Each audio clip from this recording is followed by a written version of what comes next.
मेरो है गोपाल मेरो है, गोविंद मेरो है, गोपाल मेरो है।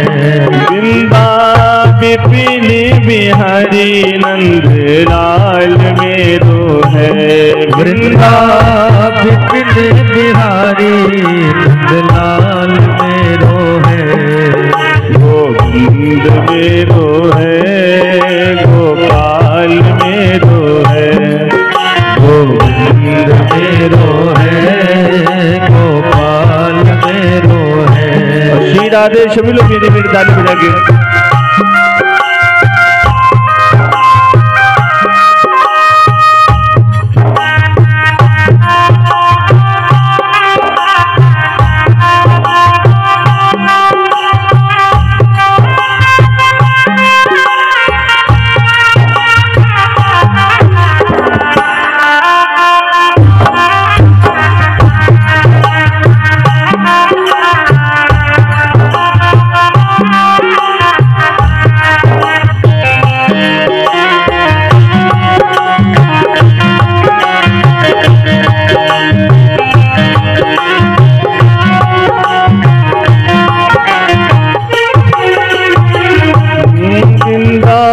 विपिन बिहारी नंद लाल मेरो है, वृंदा विपिन बिहारी नंद लाल मेरो है। राधा रमन बिहारी नंद लाल मेरो है, राधा रमण बिहारी नंद लाल मेरो है। एक बात बताऊं आप लोगों को, भगवान की कथा में, भगवान के सत्संग में जब भी बैठे तो ताली जरूर बजाना चाहिए। और ताली बजाने के वैसे तो बहुत सारे फायदे हैं, लेकिन 3 फायदे मैं आप लोगों को बता दूं, क्योंकि अगर फायदा बताने लगेंगे तो सारा समय इसी में निकल जाएगा।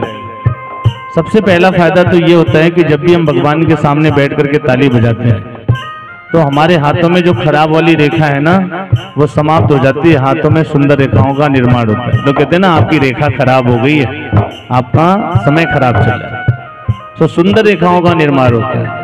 दूसरा फायदा ये है, जब बुढ़ापा आता है ना तो घुटनों में, कोहनियों में, कमर में दर्द होना शुरू हो जाता है। होता है कि नहीं होता है? फिर हम लोग डॉक्टर के पास जाते हैं तो वो कहता है कि आपका ब्लड सर्कुलेशन ठीक ठीक काम नहीं कर रहा है। और दर्द वही होता है जहां पे रक्त संचार अच्छे से काम नहीं करता है। आप लोगों ने रामदेव बाबा का योगा तो देखा है ना, जब हम ताली बजाते हैं ना तो एक प्रकार से योगा होता है। और फिर हमारा रक्त संचार ठीक होता है। जब रक्त संचार ठीक होगा तो कोहनियों में, घुटनों में दर्द नहीं होगा। और तीसरा फायदा ये बड़ा अमूल्य है, हम लोग कल यहाँ पे आए ना, और मुझे पहले नहीं पता था कि, लेकिन कल रात्रि में जब हम लोग विश्राम किए तो पता लगा कि यहाँ पे मच्छर बहुत है। आप लोग के वहाँ मच्छर बहुत लगते हैं, और इतने सारे लोग मिलके ताली बजाओगे तो हो सकता है कुछ मच्छर आपके हाथों के बीच में आ जाएं, उनकी संख्या कम हो जाएगी और हम लोग रात्रि में अच्छे से सो जाएंगे। बोल वृंदावन बिहारी लाल की जय। एक बार सभी लोग दोनों हाथ बोल रखे, जिनको लगता है ठाकुर जी हमारे, और सभी लोग ताली बजा के गाएंगे। गोविंद मेरो है, गोपाल मेरो है, गोविंद मेरो है, गोपाल मेरो है। वृंदा विपिन बिहारी नंद लाल मेरो है, वृंदा विपिन बिहारी नंद लाल मेरो है। राधा रमन बिहारी नंद लाल मेरो है, राधा रमण बिहारी नंद लाल मेरो है। गोविंद मेरो है, गोपाल मेरो है, गोविंद मेरो है, गोपाल मेरो है।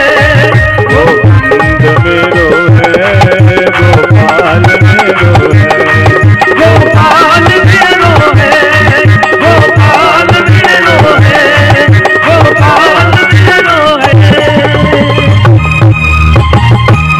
बोले राधे कृष्ण भगवान की जय। बोले यज्ञ पुरुष भगवान की जय। बोले श्रीमद् भागवत महापुराण की जय।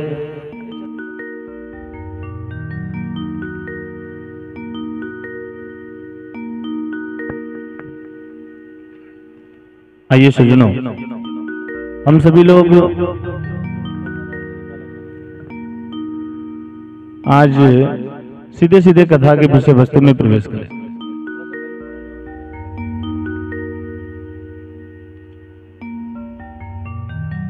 आज दिन की कथा में मैंने आप लोगों को बताया था कि आदरणीय श्री शुकदेव जी महाराज अपने पिता वेदव्यास जी से भागवत की शिक्षा अध्ययन करने के बाद संन्यास आश्रम में जाकर के भगवान का भजन करने लगे। और जिस समय राजा परीक्षित को श्राप लगा तो यही शुकदेव जी महाराज 7 दिनों में जाकर के राजा परीक्षित को भागवत कथा सुनाते हैं, मोक्ष प्रदान किया है। सौनक आदि ऋषि जो नैमिषारण्य क्षेत्र में बैठे हैं, सूत जी महाराज से पूछते हैं कि महाराज ये परीक्षित कौन थे और परीक्षित को श्राप क्यों लगा था। सूत जी कहते हैं कि परीक्षित के जन्म की कथा बताना मैं कोई बहुत जरूरी नहीं समझता, किंतु जिस व्यक्ति की कथा परमात्मा की कथा से जुड़ जाए वो परमात्मा की कथा से कम नहीं हुआ करती है।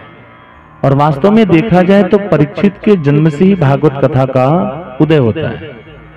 यदि परीक्षित को श्राप नहीं लगता, शुकदेव जी परीक्षित को कथा नहीं सुनाते, तो आज ये जो कथा हम लोग बैठ करके श्रवण कर रहे हैं, सुन रहे हैं, शायद ये कथा सुलभ नहीं हो पाती। महाभारत की कथा से ही भागवत कथा का उदय हुआ है। बोले कि जिस समय कौरव और पांडवों का युद्ध समाप्त हो चुका था, कौरव में सभी कौरव मारे जा चुके थे, उन कौरव में मात्र एक दुर्योधन बचा था और उस दुर्योधन की जंघा को भी भीमसेन ने अपने गदा के प्रहार से तोड़ दिया था। वो दुर्योधन जमीन पे पड़ा पड़ा अपने जीवन की अंतिम सांसों को गिन रहा था। उसी समय दुर्योधन का एक मित्र है जिसका नाम है अश्वत्थामा। अश्वत्थामा आता है, आकर के दुर्योधन से पूछता है कि मित्र तुम्हारी ये दुर्गति किसने की, मुझे उस व्यक्ति का नाम बताओ, मैं तुम्हारे इस अपमान का बदला उस व्यक्ति से लूंगा।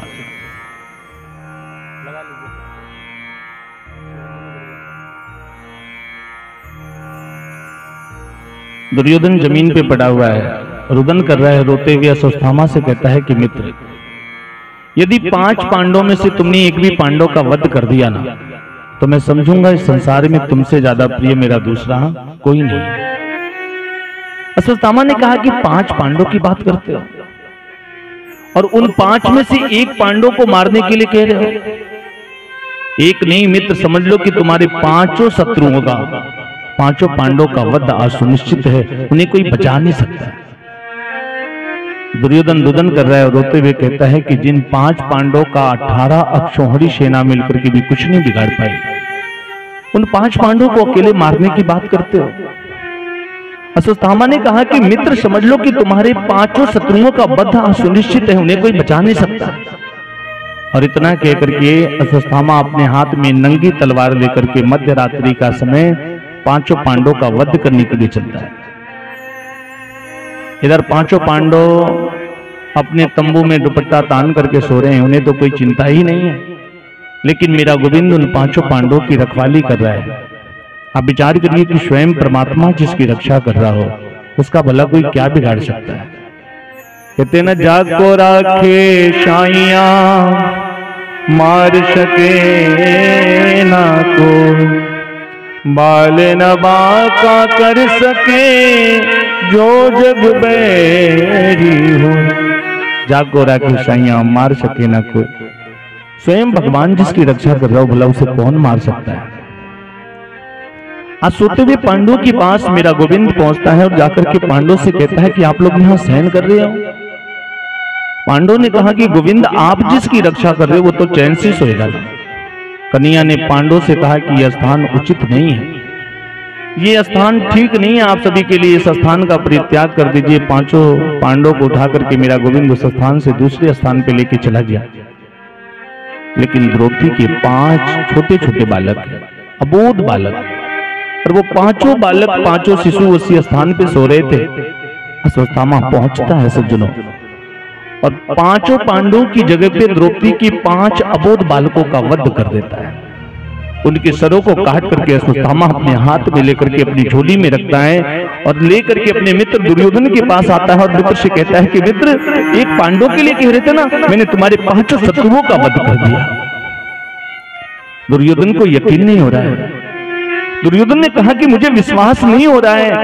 अश्वत्थामा ने कहा इसलिए तो पांचों पांडवों के कटे हुए सर लेकर के आया हूं। दुर्योधन ने जैसे उन सरों को छुआ ना सजना, वो नाजुक नाजुक से सर थे, छूने से दबते थे। समझ गया कि ये भीम नकुल सहदेव के सर नहीं है, ये तो द्रौपदी के 5 पुत्रों का सर काट करके लाया है। आज दुर्योधन उन सरों को छूते ही जमीन पे गिर पड़ा, बड़ी जोर से चिहाड़ करके रोने लगा और रुदन करते हुए कहता है कि वाह रे मित्र, तूने कैसी मित्रता निभाई है। ये कौरव और पांडव का वंश तो पहले से समाप्त हो चुका था और ये कौरव पांडव के वंश में ये द्रौपदी के 5 पुत्र हमारे कुल के अंतिम कुल दीपक बचे थे, आज तूने उनका भी वध कर दिया। आज के बाद हमारे कुल में कोई तिलांजलि देने वाला नहीं बचा, हमारे पूर्वजों को कोई जल देने वाला नहीं बचा, आज के बाद हमारे खानदान में कोई दीपक जलाने वाला नहीं बचा। ये तूने कैसी मित्रता निभाई है।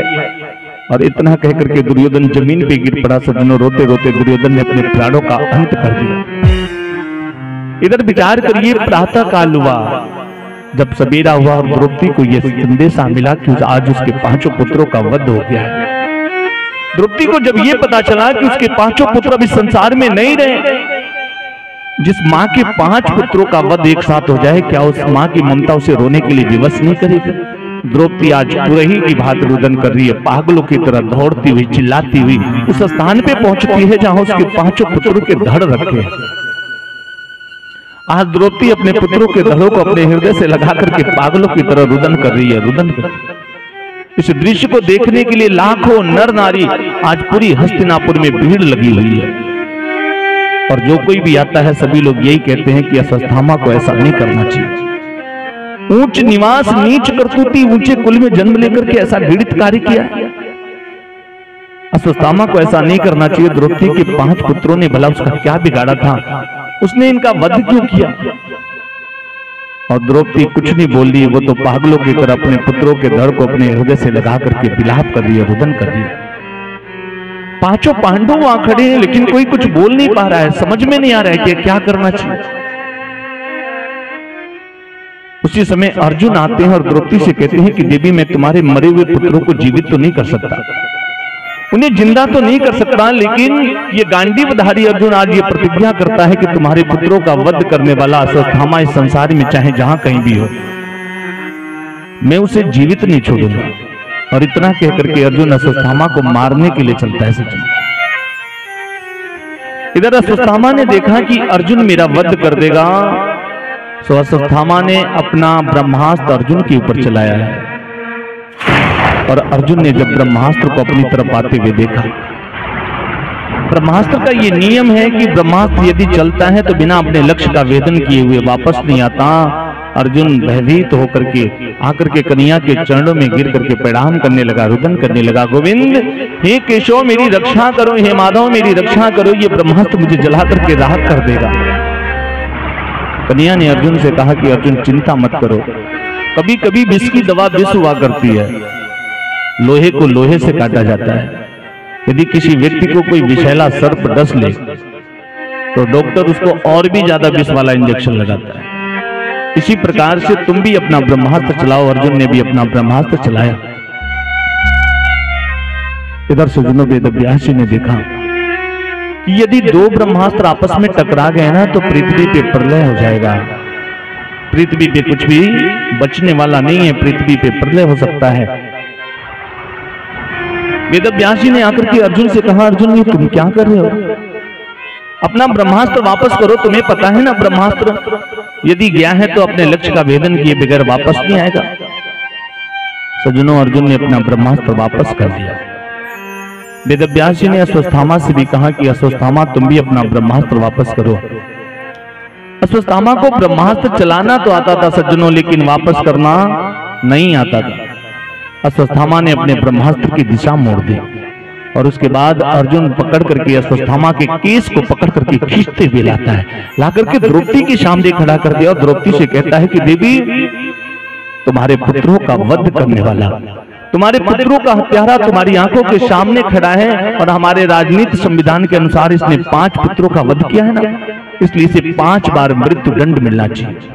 किंतु ऐसा संभव नहीं है, एक व्यक्ति को 5 बार मृत्यु की सजा नहीं दी जा सकती है, तो इसकी मृत्यु तो सुनिश्चित है, इसका मरना तो तय है।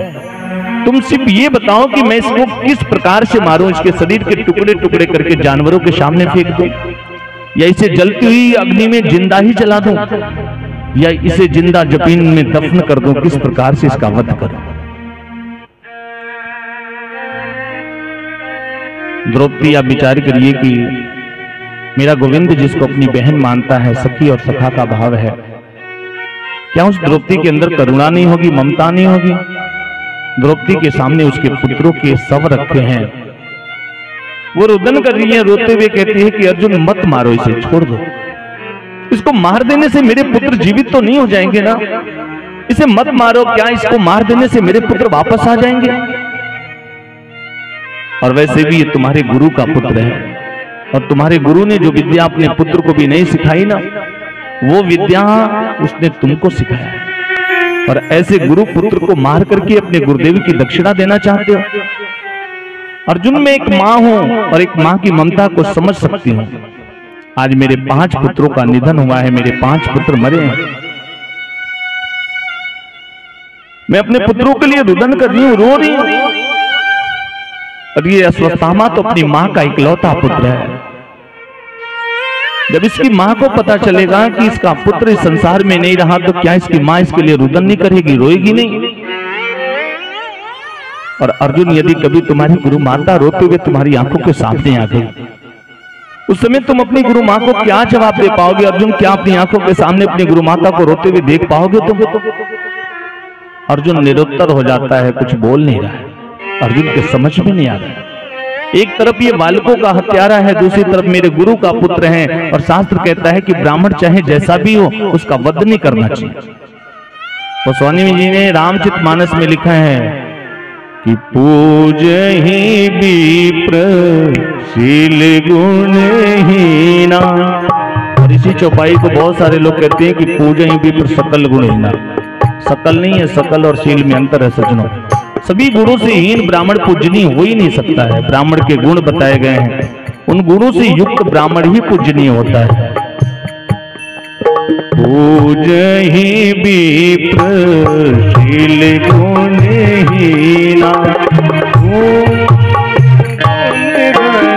वेद प्रवीणा।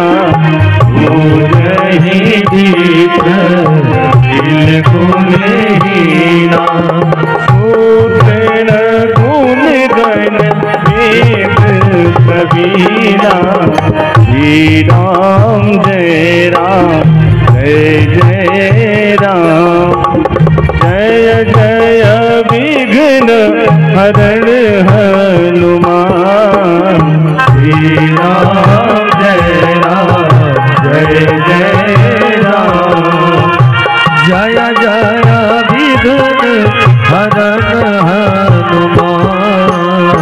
श्री राम जय जय राम,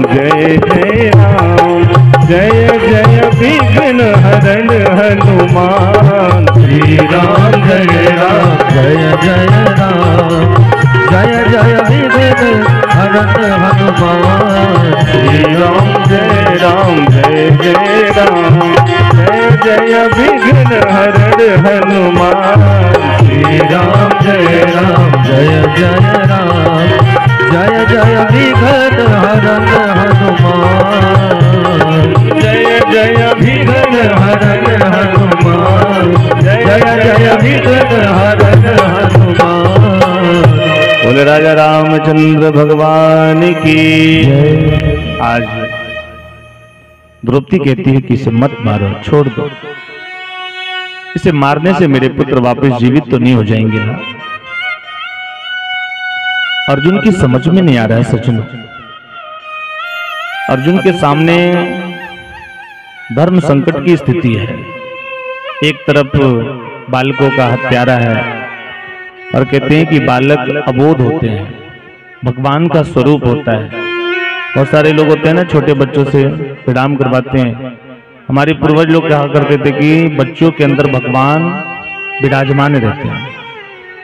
भगवान तो सबके अंदर बैठे हैं सच में, लेकिन बच्चों के अंदर क्यों बैठे हैं? क्योंकि वो निर्दोष है। अगर निर्दोषता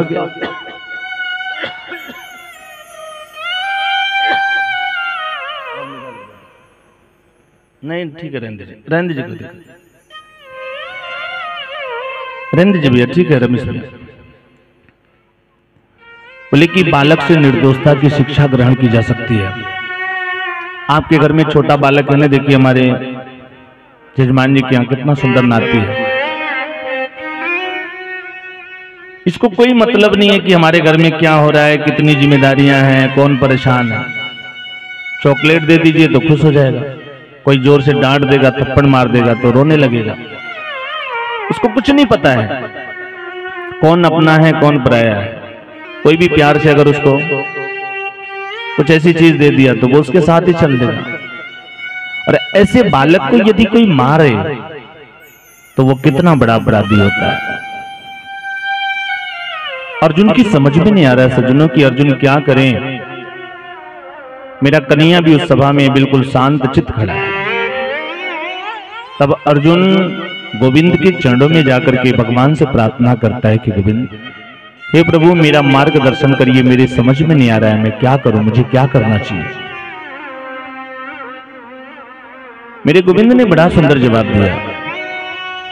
ब्रह्मबंधुर्हन्तव्यं मताताएव धार्णवः मयो भुवनातातं परिपाहाग्रानुशासनम्।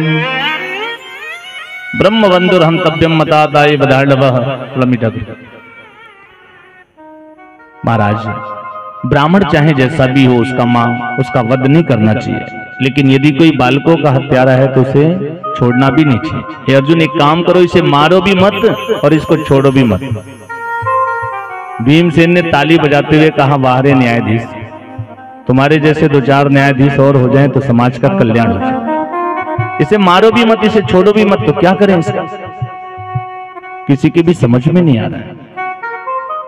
अर्जुन समझ गया कि गोविंद क्या कहना चाहता है। कन्हैया ने अर्जुन से कहा कि अर्जुन, किसी व्यक्ति को जान से मार देना ही मारना नहीं होता है, अपितु अगर कोई व्यक्ति समाज में प्रतिष्ठित है, उस व्यक्ति की समाज में प्रतिष्ठा ऊंची है और ऐसे व्यक्ति को समाज में तिरस्कृत कर दिया जाए, अपमानित कर दिया जाए, तो वो मारने से कहीं ज्यादा बड़ा होता है। अर्जुन के समझ में आ गया, अश्वत्थामा के ललाट में मस्तिष्क में एक मणि थी, जिस मणि की वजह से अश्वत्थामा शोभायमान होता था। अर्जुन ने अश्वत्थामा के मस्तक से वो मणि निकाली और जैसी मणि निकाला ना सज्जनों, अश्वत्थामा के शरीर से, मस्तक से पित्त बहने लगा, उसके शरीर से दुर्गंध आने लगी। अर्जुन ने अश्वत्थामा के केस के आधे, सर के आधे केस को मुड़वाया और धक्के देकर के अपने राज्य से बाहर कर दिया। जाओ, मैं तुम्हें जीवन दान देता हूं, तुम मेरे गुरु के पुत्र हो, लेकिन आज के बाद फिर कभी मेरी आंखों के सामने मत आना, मुझे दिखाई मत देना। सज्जनों, अश्वत्थामा को शुक्रगुजार होना चाहिए कि अर्जुन ने कम से कम मुझे जीवन दान तो दे दिया। इतना बड़ा अपराध करने के बाद भी उसने मुझे जीवन दान दे दिया, लेकिन अर्जुन के जीवन दान देने के बाद भी अश्वत्थामा के मन में ईर्ष्या उत्पन्न हो गई। और ईर्ष्या समझते हैं ना आप लोग, आज के परिवेश में, आज के समय में व्यक्ति अपने दुखों से ज्यादा दूसरे के सुख को देख करके दुखी होता है। यही ईर्ष्या है। हमारे दुखी होने का ये भी एक कारण है कि हम दूसरे को देख करके दुखी होते हैं। मेरे सर में दर्द हो रहा है, कोई बात नहीं, मैं दवा खा लूंगा, लेकिन ये हमारी पड़ोसन, इसके सर में कभी दर्द नहीं होता, ये क्या खाती? ये हमारे दुख का कारण है। मेरे पास बाइक है, काम चल रहा है, लेकिन पड़ोसी के पास इतना पैसा कहां से आ रहा है, रोज नई नई गाड़ियां खरीद रहा है, ये भी दुख का कारण है। और ईर्ष्या से मुझे याद आया सज्जनों, एक गांव में 2 भाई रहते थे। एक भाई अमीर था, दूसरा भाई गरीब था। अमीर वाले भाई ने गरीब वाले भाई को अलग कर दिया, देखो बहुत दिन हो गया, अब तुम अपनी व्यवस्था खुद ही देखो। बेचारा गरीब वाला भाई जाकर के मेहनत मजदूरी करने लगा, किसी तरह से अपना जीवन यापन करता था। बहुत दिन ऐसे बीते। एक दिन उसको समझ में आया कि संसार में कोई अपना नहीं है, सब कहने के लिए हैं, और जब अपने पास होगा तो सभी अपने हो जाएंगे। इसलिए जब संसार में कोई अपना है ही नहीं, तो संसार में मैं किसके लिए पड़ा हूं? मुझे भी भगवान के शरण में जाना चाहिए, मुझे भगवान की भक्ति करनी चाहिए। वो व्यक्ति अपना घर छोड़ करके जंगल में जाकर के भगवान की तपस्या करने लगा।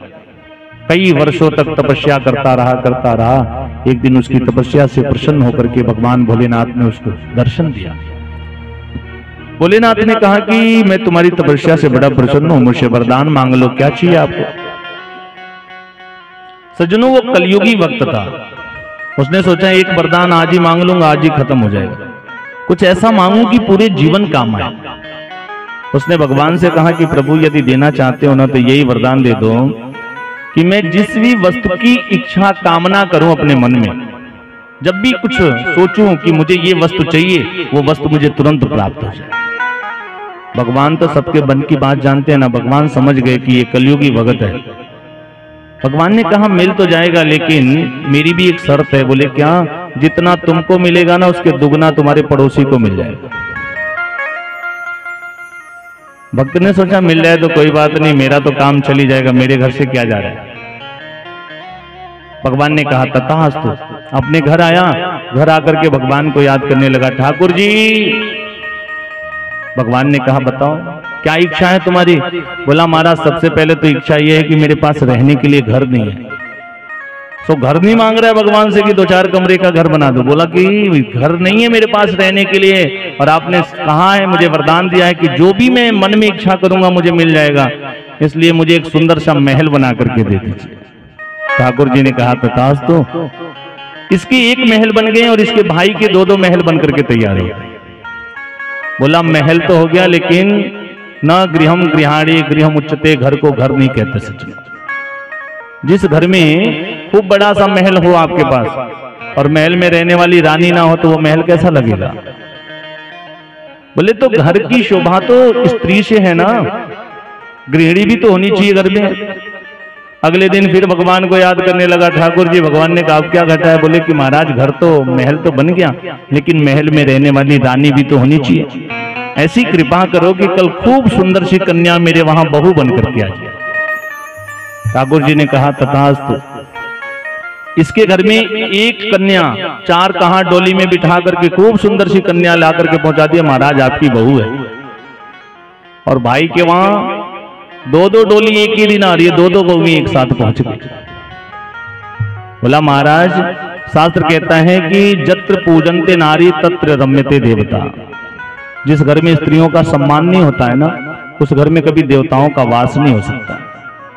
इसलिए कभी भी स्त्रियों के साथ कलह नहीं करना चाहिए। मैंने देखा है तमाम ऐसे परिवार हैं रोज झगड़ा करते हैं, मारते हैं लोग। जिस घर में स्त्रियों का अनादर होता है ना, उस घर में कभी देवता का वास नहीं हो सकता है। बोला कि महाराज महल भी हो गया, महल में रहने वाली रानी भी मिल गई, एक चीज की कमी और है। बोले अब क्या चाहिए? बोला महाराज रानी तो आ गई घर में, लेकिन मान लो कभी कुंभ जाना हुआ, अयोध्या जाना हुआ, कैसे जाएंगे हम? तो जाने के लिए एक बढ़िया सी गाड़ी की भी व्यवस्था कर दो। और जब फ्री में मिलना है तो छोटी मोटी गाड़ी की कामना क्यों करें? बोला भाई ठाकुर जी ऐसी कृपा करो ना, वो BMW वाली जो कार है ना वो मेरे वहां चले। अगले दिन एजेंसी से इसके वहां एक गाड़ी और भाई के वहां 2-2 BMW कार आके खड़ी हो गई। 6-7 महीने बड़े अच्छे से जीवन व्यतीत हुआ। एक दिन बेचारा गांव में घूमने के लिए निकला तो गांव के लोग मिले। भाई अरे यार तुम्हारी किस्मत क्या साथ दी, कहाँ रहने के लिए घर नहीं था, इतना बड़ा महल हो गया, गाड़ी हो गई, बहू आ गई, सब कुछ मिल गया। लेकिन एक बात है, पहले भी तुम्हारा भाई तुमसे ज्यादा अमीर था और आज जब तुम्हारे पास सब कुछ हो गया तब भी अगर देखा जाए तो तुम्हारा भाई तुमसे 20 है, हमेशा दुगना में है। तुम्हारे पास एक गाड़ी, उसके पास 2-2, एक तुम्हारे पास महल, उसके पास 2-2 महल। सज्जनों ये बात इसको अच्छी नहीं लगी। यहीं से ईर्ष्या उत्पन्न हो गई। मन में सोचने लगा कि तपस्या मैंने किया, वरदान मैंने प्राप्त किया और मुझसे ज्यादा मेरे भाई को मिल गया। रात में आया, भोजन करने के बाद भी नींद नहीं आ रही, एसी चल रही है, फिर भी पसीने हो रहे हैं, नींद नहीं आ रही है। उसको सोच रहे हैं कि क्या करूं, ऐसा कौन सा उपाय करूं। और सज्जनों वास्तव में असली पटीदार वही होता है ना जो अपने पटीदार को उजाड़ के फेंक दे। यही पटीदारी होती है, पटीदारी का मतलब ही यही। सोचने लगा कि क्या करूं। 12 बजे के बाद उसके दिमाग की बत्ती जली। उसने कहा हे ठाकुर जी, भगवान फिर प्रकट हो गए। बोले इतनी रात को क्यों बुलाया, सुबह बुला लिए होते। बोले नहीं महाराज, आपने हमको वरदान दिया है कि जो भी मैं सोचूंगा मुझे मिल जाएगा। बोले तो वरदान तो दिया है मैंने। बोले तो मेरी इच्छा है कि मेरे घर के आगे एक कुआं हो जाए, घर के पीछे एक कुआं हो जाए। भगवान ने कहा आज के समय में लोग कुआं पटवा करके और घर बना रहे हैं और तुम कुआं बनवाने की बात कर रहे हो। बोले ये सब मत पूछिए, बस आप कुआं बनवा दीजिए। और वरदान के हिसाब से जितना इसको मिलना था उसके दुगना इसके भाई को मिलना था। इसके घर के आगे एक कुआं, पीछे भी एक कुआं, भाई के घर के आगे 2 कुआं, पीछे भी 2-2 कुआं। अभी भी संतुष्टि नहीं हुई। अब सोचने लगा अब कौन सा दिमाग लगाऊं, क्या ऐसा उपाय करूं जिससे मेरे भाई का अनिष्ट हो। 2 बजे के बाद दिमाग में फिर खुराफात जगा। ठाकुर जी को चिल्लाने लगा, हे ठाकुर जी जल्दी आइए नहीं तो सुबह भूल जाऊंगा मैं। भगवान बोले अरे इतनी परेशान होके क्यों बुला रहे हो, सुबह बात कर लिया जाता, जो इच्छा होती मैं दे ही देता, मैंने वचन दिया है तुम्हें। बोला नहीं ठाकुर जी अभी दे दीजिए मुझे, क्या पता सुबह दिमाग बदल जाए। ठाकुर जी ने कहा अच्छा मांगो क्या चाहिए। बोला मेरी इच्छा है कि मेरी एक आंख फूट जाए। भगवान ने कहा कोई ऐसा भी भगवान से वरदान मांगता है कि आंख फूट जाए, हाथ टूट जाए, पैर टूट जाए। बोले मेरा एक फूट जाएगा तो एक बचेगा ना, इससे काम चला लूंगा, लेकिन मेरे भाई का दोनों फूट जाना चाहिए। और दोनों आंख फूट जाएगी, वरदान यही है जितना इसको मिलेगा उसके डबल भाई को मिल जाएगा। किसी दिन रात को उतरेगा, घर से बाहर निकलेगा, कुआं है ही, गिर जाएगा कहानी। बोल वृंदावन बिहारी लाल की जय। सज्जनों मैं चर्चा कर रहा था ईर्ष्या की।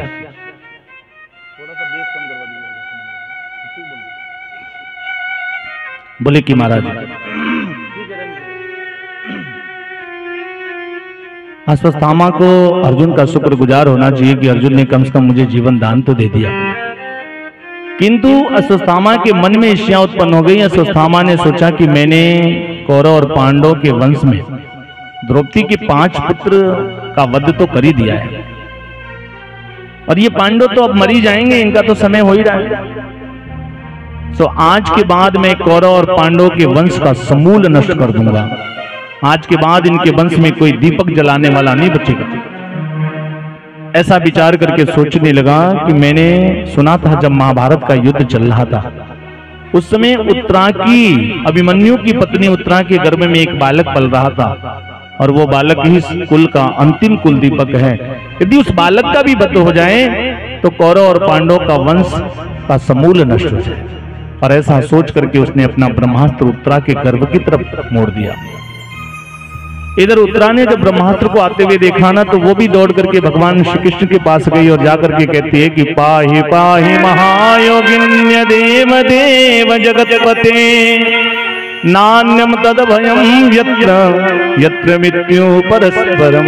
हे गोविंद पाहि पाहि महायोगिन, हे प्रभु इस ब्रह्मास्त्र से मेरी रक्षा करिए। मुझे इस बात की चिंता नहीं कि ये ब्रह्मास्त्र मुझे जला करके राख कर देगा, अपितु मुझे इस बात की चिंता है कि ये ब्रह्मास्त्र मेरे गर्भ में पल रहे इस वंश के अंतिम कुल दीपक को भी नष्ट कर देगा। तो आप इस बालक की रक्षा करें। भगवान ने उत्तरा से कहा कि बेटी तुम चिंता मत करो। एक स्वरूप में भगवान उत्तरा के सामने खड़े हैं और दूसरा सूक्ष्म रूप बना करके उत्तरा के गर्भ में जाकर के उस ब्रह्मास्त्र से उत्तरा की रक्षा करते हैं, उस बालक की रक्षा करते हैं।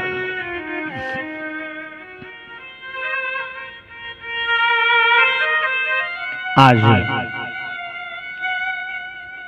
कोई भी देख नहीं पा रहा है। भगवान उत्तरा के सामने खड़े हैं, अपना दाहिना वरद हस्त उत्तरा के सर पे रखे हैं कि बेटी तुम चिंता मत करो, और दूसरा सूक्ष्म रूप बना करके उत्तरा के गर्भ में जाकर के उस बालक की रक्षा कर रहे हैं। लेकिन कोई भी देख नहीं पा रहा है कि किस प्रकार से मेरा गोविंद उस बालक की रक्षा कर रहा है। लेकिन पांडवों की माता जो कुंती है ना, वो कुंती सब कुछ देख रही थी। कुंती ने देखा कि किस प्रकार से मेरा गोविंद मेरे पौत्र वधू के गर्भ में जाकर के इस बालक की रक्षा कर रहा है।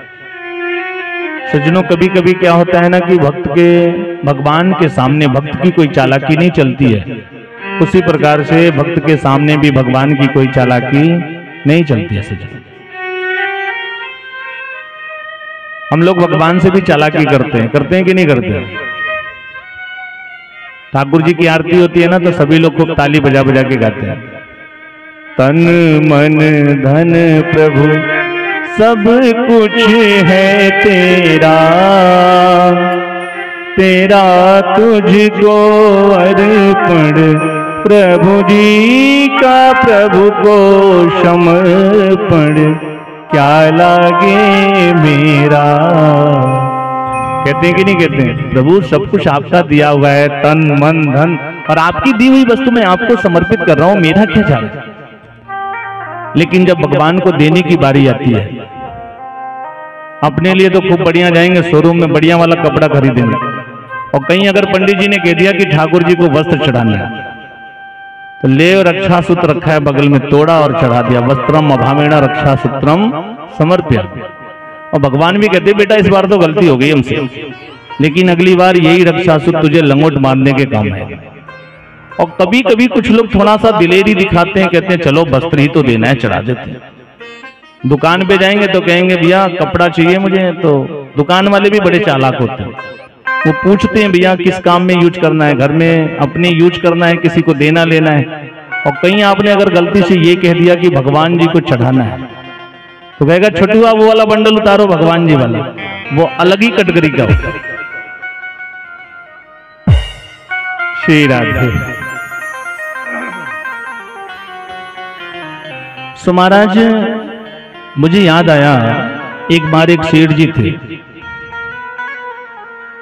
और सेठ जी के पास कोई पुत्र नहीं था, कोई बेटा नहीं था। सेठ जी एक संत के पास गए, बोले महाराज कुछ उपाय बताते, मुझे भी बेटा हो जाता, मेरे घर में कोई संतान नहीं है, कोई पुत्र नहीं है। तो संत ने कहा महाराज विलंब मत करिए, बड़ा सुंदर मुहूर्त चल रहा है, बड़ा सुंदर इस समय योग बना हुआ है, और इस समय आप कोई भी फल ले जाकर के भगवान शिव जी के मंदिर में चढ़ा दो, उस फल की चढ़ाने की वजह से ठाकुर जी की आज भोलेनाथ की कृपा हो जाएगी और आपको अवश्य पुत्र प्राप्त हो जाएगा। सेठ जी गए बाजार में, तो जीवन भर सेठ जी वाला काम किए थे, 1-1 रुपया बिटोरने का। और सेठ जी ने देखा कि बाजार में अमृत बिक रहा था। एक अमृत था जो 5 दिन पहले का था, बहुत पिलपिला हो गया था, बहुत मक्खियां बन बन कर रही थी उसको। 1-2 दिन पहले का था, थोड़ा ठीक ठाक सा था, और एक बिल्कुल ताजा ताजा मंडी से लाके वो भी अपने रेडी पे सजा रहा था। सेठ जी ने पूछा भाई ये अमरूद कैसे दे रहे हो? बोला ये जो ताजा वाला है ये 60 रुपया किलो, और ये 2 दिन पहले का ये 40 रुपया। बोला वो जो किनारे उधर रखा है, बोला ये तो 15 रुपए में ले जाओ महाराज, 1 किलो जितना जरूरत हो। सेठ ने सोचा ठाकुर जी खाने के लिए थोड़ी आएंगे, भगवान भोलेनाथ मंदिर में खाते थोड़ी ना है। और बाबा ने बोला है चढ़ाने के लिए, सिर्फ चढ़ाना ही तो है इसको, तो एक चढ़ाने की बजाय 1 किलो चढ़ा दूंगा, भगवान भोलेनाथ जल्दी अति शीघ्र प्रसन्न हो जाएंगे। बोला ये दे दो, ये 15 रुपए किलो वाला। ले जाकर के अमरूद ठाकुर भोलेनाथ के मंदिर में चढ़ा दिया उसने। कुछ दिन के बाद उस फल के प्रभाव से उसके घर में बेटा पैदा हुआ। दासी ने आकर के सूचना दिया महाराज आपको बेटा हुआ है। सेठ बड़ा प्रसन्न हुआ, तुरंत गले की माला निकाल करके दाई को दे दिया। फोन लगाने लगा, बैंड बाजे वाले को बुलाएं, उत्सव मनाएं। इतने में अंदर से एक दूसरी दाई रोते हुए आ रही है, सेठ जी जल्दी एम्बुलेंस बुलाइए। अरे अभी अभी बेटा पैदा हुआ, एम्बुलेंस की क्या आवश्यकता? बोले महाराज बेटा तो बहुत सुंदर है, लेकिन जो नौकर मुड़िया बानो पिलपिला हो गया। तो सेठ डॉक्टर को नहीं बुलाया, एम्बुलेंस नहीं बुलाया, वो दौड़ करके उसी संत के पास गया। महाराज आपकी कृपा से बेटा तो हुआ, लेकिन सर उसका पिलपिला हो गया। संत ने कहा महाराज जैसा आपका अमरूद वैसे आपके बेटे का सर। बोल वृंदावन बिहारी लाल की जय। मेरे कहने का मतलब यह है कि सज्जनों, जिस प्रकार से भगवान के सामने भक्त की कोई चालाकी नहीं चलती है, उसी प्रकार से अगर कोई सच्चा भक्त है तो भक्त के सामने भी भगवान की कोई चालाकी नहीं चलती। कोई भी नहीं देख पा रहा है, लेकिन पांडवों की माता जो कुंती है ना, वो सब कुछ देख रही थी कि मेरा गोविंद किस प्रकार से मेरे पौत्र वधू के गर्भ में जाकर के उस बालक की रक्षा कर रहा है। जब ब्रह्मास्त्र शांत हो गया, लौट करके वापस चला गया, कुंती दौड़ करके जाती है और आज जाकर के भगवान के चरणों को पकड़ करके बड़ी जोर से रुदन करने लगी। कन्हैया ने कुंती से कहा बुआ क्या कर रही हो? बुआ मेरे पावन को क्यों छूती हो? छोड़ दो ना बुआ, मुझे संकोच लगता है, कहीं संसार में ऐसा होता है क्या कि बुआ अपने भतीजे के पैर पकड़ती हो? कुंती रो रही और रोते हुए कहती कि लाला आज मैं समझ गई, तू ही पूर्ण ब्रह्म परमेश्वर है और आज तेरे पावन को मुझसे कोई छुड़ा नहीं सकता है। ये तेरी विडंबना है, तू किसी को मामा बना लेता है, किसी को काका बना लेता है, किसी को पिता बना लेता है, लेकिन समस्त संसार का पिता तो तू है। और आज मैंने तुझे पहचान लिया, इसलिए तेरे पैरों को मैं कभी छोड़ने वाली नहीं हूं। कुंती बार बार कन्या को भगवान भगवान कह के संबोधित कर रही है। कन्या कहती है, बुआ भूल गई, मैं तुम्हारे छोटे भाई का पुत्र हूँ, मैं कोई भगवान नहीं हूँ। तूने कोई सपना देखा है क्या? मैं कोई भगवान नहीं हूँ। अरे मैं तुम्हारा भतीजा हूँ बुआ। कुंती कहती है, लाला आज इन पांवों को मुझसे कोई छुड़ा नहीं सकता। कुंती रुदन कर रही है और रोते हुए कहती है कि मेरा गोपाल गिरधारी जमाने से निराला है। मेरा गोपाल गिरधारी जमाने से निराला है। रंगीला है रसीला है, रंगीला है रसीला है, न गोरा है न काला है। मेरा गोपाल गिरधारी जमाने से निराला है। श्री राधे श्याम। आप सभी मीठी मीठी ताली बजाकर गाएंगे।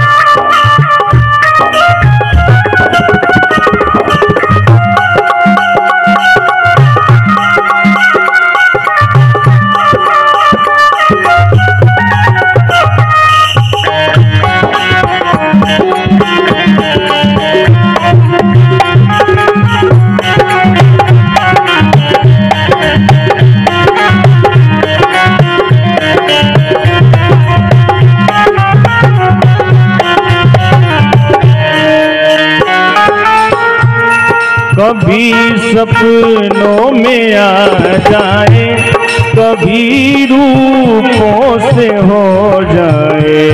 कभी सपनों में आ जाए, कभी रूपों सा हो जाए। कभी सपनों में आ जाए, कभी रूपों से हो जाए। कभी सपनों में आ जाए, कभी रूपों सा हो जाए। ये तरसाने का मोहन ने, ये तरसाने का मोहन ने अनोखा ढंग निकाला है।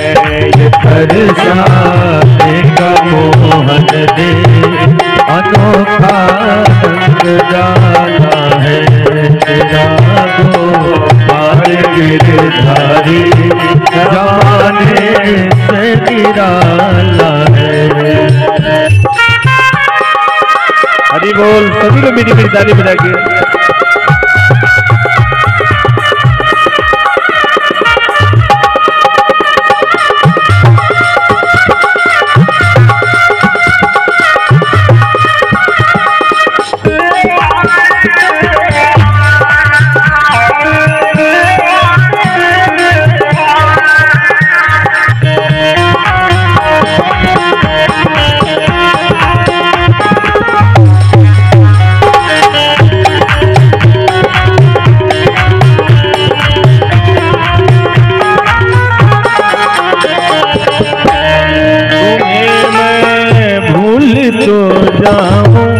मगर भूले नहीं बनता।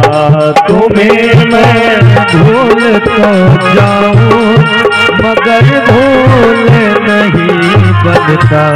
तुम्हें मैं भूल तो जाऊं, मगर भूले नहीं बनता। तुम्हें मैं भूल तो जाऊं, मगर भूल नहीं बनता। तुम्हारी सांवली सूरत ने, तुम्हारी सांवली सूरत ने अजब जादू सा डाला है। मेरा गोपाल गिरधारी जमाने से निराला है न गोरा।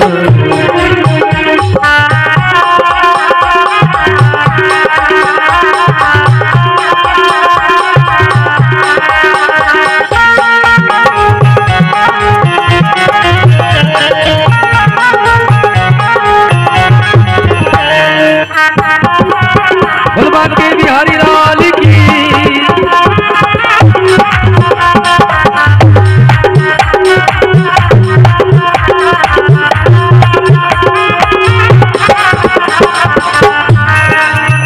कुंती भगवान से कहती है कि प्रभु कभी वो रूठ जाता है, कभी वो मुस्कुराता है, कभी वो रूठ जाता है, कभी वो मुस्कुराता है।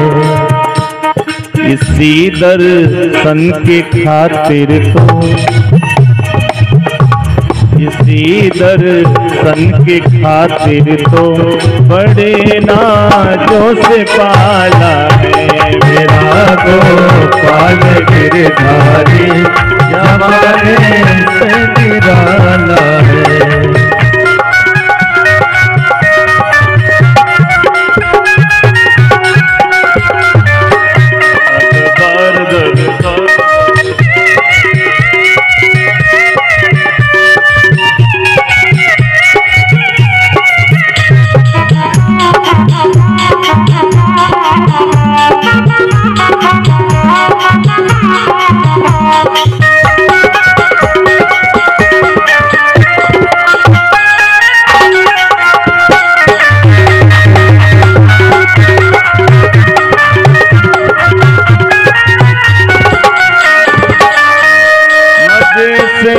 दिल में आ जाओ, मेरी आँखों में बस जाओ, मजे से दिल में आ जाओ, मेरी आँखों में बस जाओ।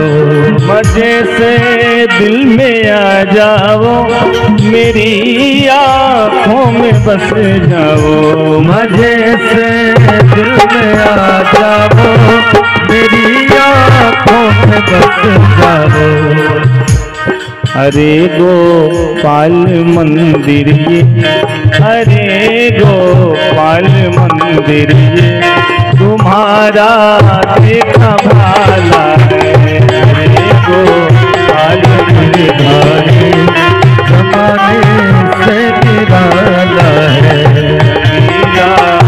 रसीला है न गोरा है न काला है, रसीला है रसीला है न गोरा है न काला है। तेरा गोपाल गिरधारी जमाने से निराला है, जमाने से निराला है, जमाने से निराला है। बोले राजा रामचंद्र भगवान की जय। सजनों, आज कुंती भगवान के चरणों को पकड़ करके रुदन कर रही है, रो रही है और बार बार कन्या को भगवान भगवान कह के संबोधित कर रही है। काफी समय व्यतीत हो गया। कन्या ने कुंती से कहा कि बुआ, अब तक तू मुझे भगवान कह रही थी, लेकिन अब मैं स्वयं खुद अपने मुख से स्वीकार कर रहा हूं कि बुआ मैं भगवान हूं, और मेरा मन करता है ना बुआ कि मैं तुझे कुछ दूं, इसलिए बुआ मुझसे कुछ वरदान मांग लो, मेरा देने का मन कर रहा है। और सत्य कहता हूं, तुम जो भी मांगोगी ना मैं तुम्हें अवश्य दूंगा।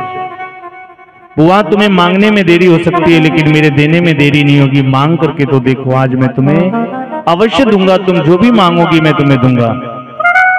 कुंती ने भगवान से कहा कि बेटा, मांगते तो वो है ना जिनके पास नहीं होता, और मेरा तो सब कुछ तू है, और जिसे स्वयं परमात्मा मिल जाए फिर उसे कुछ मांगने की क्या आवश्यकता है। कहते हैं कि विपदो नैव विपदः संपदो नैव संपदः, विपन्न नारायण विस्मृति संपन्न नारायण स्मृति। परमात्मा को भूल जाना ही विपत्ति है, और भगवान की याद बनी रहे यही जीवन का सबसे बड़ा सुख है, यही संपत्ति है। कन्या ने कहा जो भी हो बुआ, लेकिन मेरा देने का मन कर रहा है, मांग लो ना। जब बार बार देने की बात कही ना, तो कुंती ने भगवान से एक अद्भुत वरदान मांगा है। ऐसा वरदान मांगा है जो आज तक किसी भक्त ने भगवान से नहीं मांगा। कुंती अपने साड़ी की आंचल को भगवान के सामने फैला देती है और भगवान से कहती है कि कन्हैया, यदि तू वाकई मेरे ऊपर कृपा करना चाहता है, मुझे देना चाहता है ना, तो मेरे इस आंचल में, मेरी झोली में दुख दे दे। मुझे ये वरदान दे दे कि मेरे जीवन से एक दुख समाप्त ना हो, तब तक दूसरा दुख मेरे जीवन में आता रहे, दुख के ऊपर दुख आता रहे, यही वरदान दे दे। आज मेरे गोविंद के नेत्र से जलोगे। कन्हैया रुदन करने लगा, बुआ ये तूने मुझसे क्या मांग लिया? तूने अपने जीवन में सुख किया ही कहां है? अब तुझे मैं और दुख नहीं दे सकता, तुझसे मुझसे ये तुम्हारा दुख देखा नहीं जाता। और कुंती के पूरे जीवन चरित्र को आप पढ़ोगे तो आपको समझ में आएगा कि कुंती ने अपने जीवन में कभी सुख नहीं किया। कुंती पैदा हुई थी मथुरा में, उसका नाम प्रथा था। कुंती भोज राजा अपने साथ लेकर के गए, अपना नाम दिया, उसका नाम कुंती रखा, पढ़ा लिखा करके विदुषी बनाया। कुंती जब विवाह की योग्य हुई तो उसका विवाह भी एक ऐसे राजा के साथ में हुआ जो पहले से प्लिया रोग से ग्रसित था, और उसको ये श्राप था कि जिस दिन भी तुम सहवास की कामना से अपनी स्त्री के पास जाओगे तुम्हारी मृत्यु हो जाएगी। एक दिन राजा अपने ऊपर संयम नहीं रख पाया और असमय उस राजा की मृत्यु हो गई। ये तो संत दुर्वासा के कुछ मंत्रों के ऐसे प्रभावित थे, कुंती जिस भी देवता को चाहती थी अपने पास बुला सकती थी। सो धर्मराज की कृपा से धर्मराज युधिष्ठिर का प्राकट्य हुआ, पवन देव की कृपा से भीमसेन का प्राकट्य हुआ, अर्जुन की कृपा से, इंद्र की कृपा से अर्जुन का प्राकट्य हुआ, और अपनी सवत माद्री के लिए उसने अश्विन कुमारों को बुलाया, जिससे नकुल और सहदेव का प्रादुर्भाव हुआ। ये महाभारत के जितने भी योद्धा हैं सज्जनों, ये सारे के सारे बण शंकर हैं, और यहीं से महाभारत काल से बण शंकर की पद्धति प्रारंभ हुई।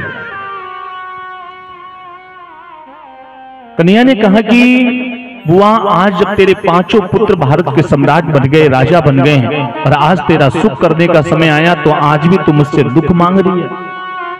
ये तेरा दुख मुझसे देखा नहीं जाता बुआ, मैं तुझे और दुख नहीं दे सकता हूं।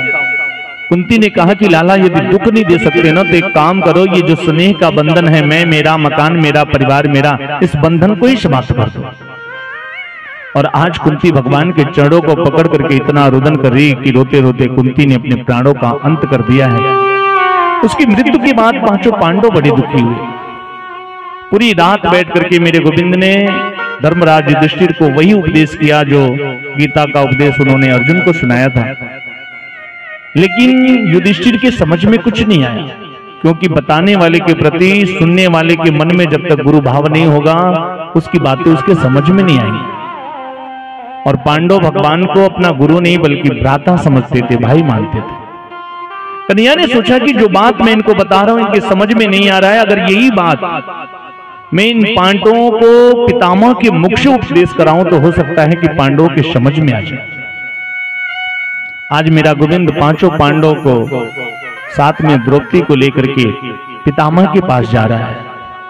सम्रांगण की वो भूमि, महाभारत की वो मरुस्थल भूमि, जहां पर चारों तरफ लाशों के ढेर लगे हैं।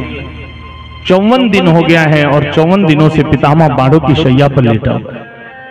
अर्जुन ने उस बूढ़े पितामह के अंदर इतने बाण मारे हैं कि एक एक क्षण उसके शरीर से रक्त का कतरा बूंद बन करके निकल रहा है, और एक एक क्षण उसे 1,000 बिच्छुओं के डंक मारने के बराबर तकलीफ हो रही है। 54 दिनों से पितामह बाणों की शैया पर लेटा हुआ है, और हम जीवन भर ये प्रयास करते हैं कि अंतिम क्षण में हमें हमारे मुख से भगवान का नाम निकल जाए, भगवान का स्मरण हो जाए। आज पितामह ने जब दूर से गोविंद को अपनी तरफ आते हुए देखा ना, तो उसके नेत्र से जल हो गए। मन में सोचने लगा कि मेरा गोविंद कितना दयालु है, कृपालु है, कि आज मेरे मृत्यु के अंतिम क्षण में पितामह सोच रहा है कि मेरा गोविंद मेरी मृत्यु को संवारने के लिए, स्वयं दर्शन देने के लिए आ रहा है। कहते हैं ना कि देहांत काले तुम सामने हो, बंसी बजाते मन को लुभाते, ये गीत गाकर तननाथ त्यागो, श्री कृष्ण दामोदर माधव। आज मेरा गोविंद पितामह के पास पहुंच रहा है। पितामह दूर से भगवान को देख करके अपने हाथों को उठा नहीं सकता है, क्योंकि अर्जुन ने इतने बाण मारे हैं, उसके हाथ भी हिल नहीं सकते हैं, लेकिन अपने आंसुओं से भगवान का अभिवादन कर रहा है। कन्हैया जब पितामह के पास पहुंचे तो हाथ जोड़ करके प्रणाम करते हैं और कहते हैं कि पितामह, ये केशव आपको प्रणाम कर रहा है, साथ में 5 पांडव आए हैं, ये लोग भी आपको प्रणाम कर रहे हैं, द्रौपदी भी आई है, और आपसे निवेदन करना चाहता हूं कि आपके जीवन काल का, राजनीति काल का जो लंबा अनुभव है, आप उस अनुभव के अनुसार इन 5 पांडवों को ज्ञान उपदेश करिए, राजनीति शास्त्र का ज्ञान दीजिए, क्योंकि ये 5 पांडव भारत के सम्राट बन गए, राजा बन गए। पांडवों ने कन्हैया से कहा कि केशव, दूसरे को सम्मान देना तो कोई तुमसे सीखे, मैं भला इन पांडवों को क्या उपदेश करूंगा, फिर भी यदि आप कहते हो तो अवश्य उपदेश करूंगा। पितामह ने पांडवों की तरफ अपनी दृष्टि घुमाई और पांडवों से कहा कि बेटा, तुम सभी भारत के सम्राट बन गए, ये अति प्रसन्नता की बात है, लेकिन राजा का कर्तव्य होता है, राजा का ये धर्म होता है कि हम सभी गृहस्थ जीवन में रहते हैं, गृहस्थ का ये नियम है कि खूब मेहनत परिश्रम करके खूब धन कमाना चाहिए, मेहनत परिश्रम करके, चोरी करके नहीं, बेईमानी करके नहीं, और अपने कमाए हुए धन का 10वां हिस्सा हमें धर्म कार्यों में खर्च करना चाहिए। अब धर्म कार्य का मतलब ऐसा नहीं है,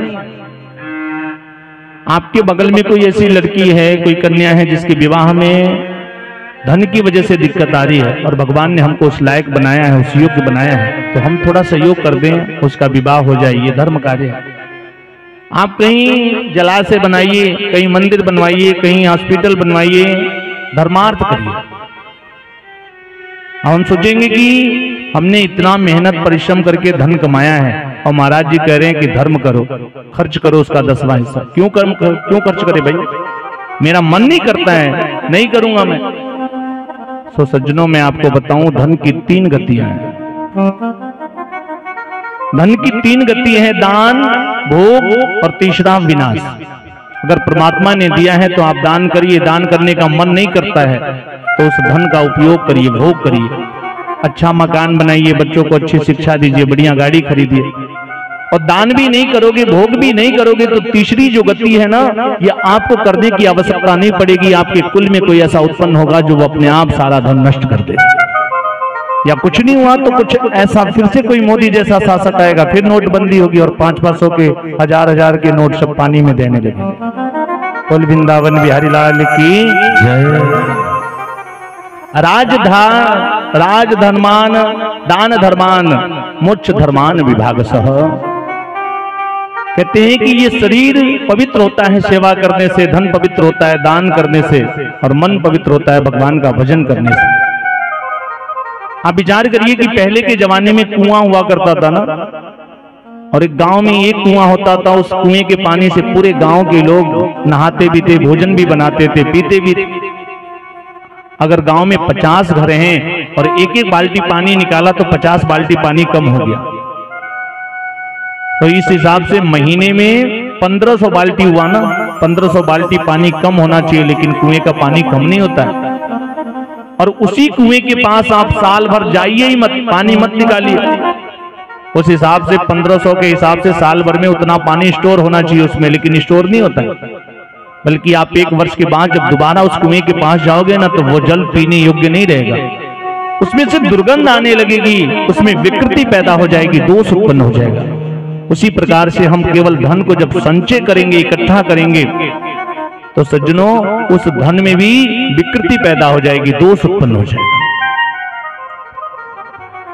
आज पितामह ने पांडवों से कहा कि बेटा, राजा का ये परम कर्तव्य होता है कि अपनी आंखों के सामने वो पाप होते हुए मत देखिए। या तो सामर्थ्य है तो उस पाप का सामना करिए, और यदि सामर्थ्य नहीं है तो वहां से चले जाइए, क्योंकि पाप होते हुए देखना अपनी आंखों के सामने ये भी महापाप होता है। और पितामह जब ये बात पांडवों से कह रहा था ना, तो पांडवों के बीच में जो द्रौपदी खड़ी थी वो हंस पड़ी, उसे हंसी आ गई। पितामह ने कहा कि बेटी, मैं पांडवों को ज्ञान उपदेश कर रहा हूं और तुम हंस रही हो। द्रौपदी हंस तो दी सज्जनों, लेकिन पितामह का सामना नहीं कर पा रही है। उसने कहा बाबा बस ऐसी हंसी। पितामह ने कहा कि बेटी, जो कुलवती स्त्रियां होती हैं, किसी अच्छे कुल खानदान से संबंध रखती हैं, लोग कहते हैं ना बड़ी कुलवती है, कुलवंती है, जो किसी अच्छे कुल खानदान से संबंध रखती हैं, ऐसी स्त्रियां अकारण नहीं हंसा करती। इनकी हंसी का भी कुछ न कुछ कारण होता है। हंसना अच्छी बात है सज्जनों, लेकिन बेवजह हमेशा दांत फाड़ते रहिए, अच्छी बात है। आखिर बेटी तुम क्यों हंसी हो? मैं पांडवों को ज्ञान उपदेश कर रहा हूं और तुम हंस रही हो। आज द्रौपदी पितामह का सामना कर रही है और पितामह से कहती है कि बाहर पितामह, आज इन पांडवों को आप कहते हो कि आंखों के सामने पाप होते हुए देखना महापाप। उस दिन आपका ये ज्ञान कहां चला गया था जब कौरवों की सभा में मुझे निवस्त्र कर दिया। दुशासन मेरे केस को पकड़ करके खींच के ला रहा था और उस भरी सभा में मुझे निवस्त्र करने का प्रयास किया जा रहा था। उस समय आप कौरवों के सेनापति हुआ करते थे और मैंने सबसे पहले आशा भरी नजरों से आपकी तरफ देखा। एक बार यदि पितामह तुम उठ के खड़े हो गए होते तो दुर्योधन की मजाल नहीं थी जो मेरे वस्त्रों को छू भी सकता था, लेकिन उस दिन मौन होकर के बैठे रहे और मेरे निवस्त्र होने तक का प्रतीक्षा करते रहे, इंतजार करते रहे। और वही पितामह आज कहता है कि आंखों के सामने पाप होते हुए देखना महापाप। जब द्रौपदी ये बात कह रही थी ना, तो पितामह आज हिचकियों से रोने लगा। द्रौपदी कह रही है कि अरे आँखी गुरेरत मूछ मुरेरत, पापी के केहू निरखत नाही, ताकत बाहमही के सभे ओकरी बोरिया केहू देखत नाही। सासू जेठानी खड़ी देवरानी, दुशासन के केहू छेकत नाही। अरे हे बीरना हमरे ऊपरा, फटही धोतिया केहू फेंकत नाही। आज विपत्ति के समय में सब मेरे परिवार के ही लोग बैठे हैं, पांचों पति बैठे हैं, कोई मेरा जेठ है, कोई मेरा ससुर है, कोई भसुर बैठा है, लेकिन आज इस विपत्ति के समय में एक फटा हुआ भी वस्त्र मुझे कोई नहीं फेंक रहा। पितामह इन बातों को सुनकर के जोर से हिचकियों से रोने लगा और कहता है कि बेटी तुम बिल्कुल ठीक कह रही हो, मैं वही अभागा विष्णु हूं जिसकी आंखों के सामने ये सब कुछ हुआ और मैं कुछ नहीं कर पाया। लेकिन सत्य कहता हूं, दुर्योधन का दूषित अन्न खाने से मेरी मति खराब हो गई थी, मेरी बुद्धि खराब हो गई थी। और आज अर्जुन ने मेरे शरीर में इतने बाण मारे हैं ना कि बेटी मेरे शरीर से एक एक बूंद रक्त जो उसके अन्न से बना था ना, वो सारा रक्त बाहर निकल चुका है और मेरी मति बिल्कुल पवित्र पावन हो गई। मुझे इच्छा मृत्यु की वरदान प्राप्त है। मृत्यु के अंदर वो सामर्थ्य नहीं कि पितामह को मार सके, लेकिन उसके बाद भी आज 54 दिनों से मैं बाणों की शैया पर लेटा हुआ हूं। जानती हो मुझे अपने 100 जन्मों की बात पता है, मैंने किसी जन्म में कोई पाप नहीं किया है।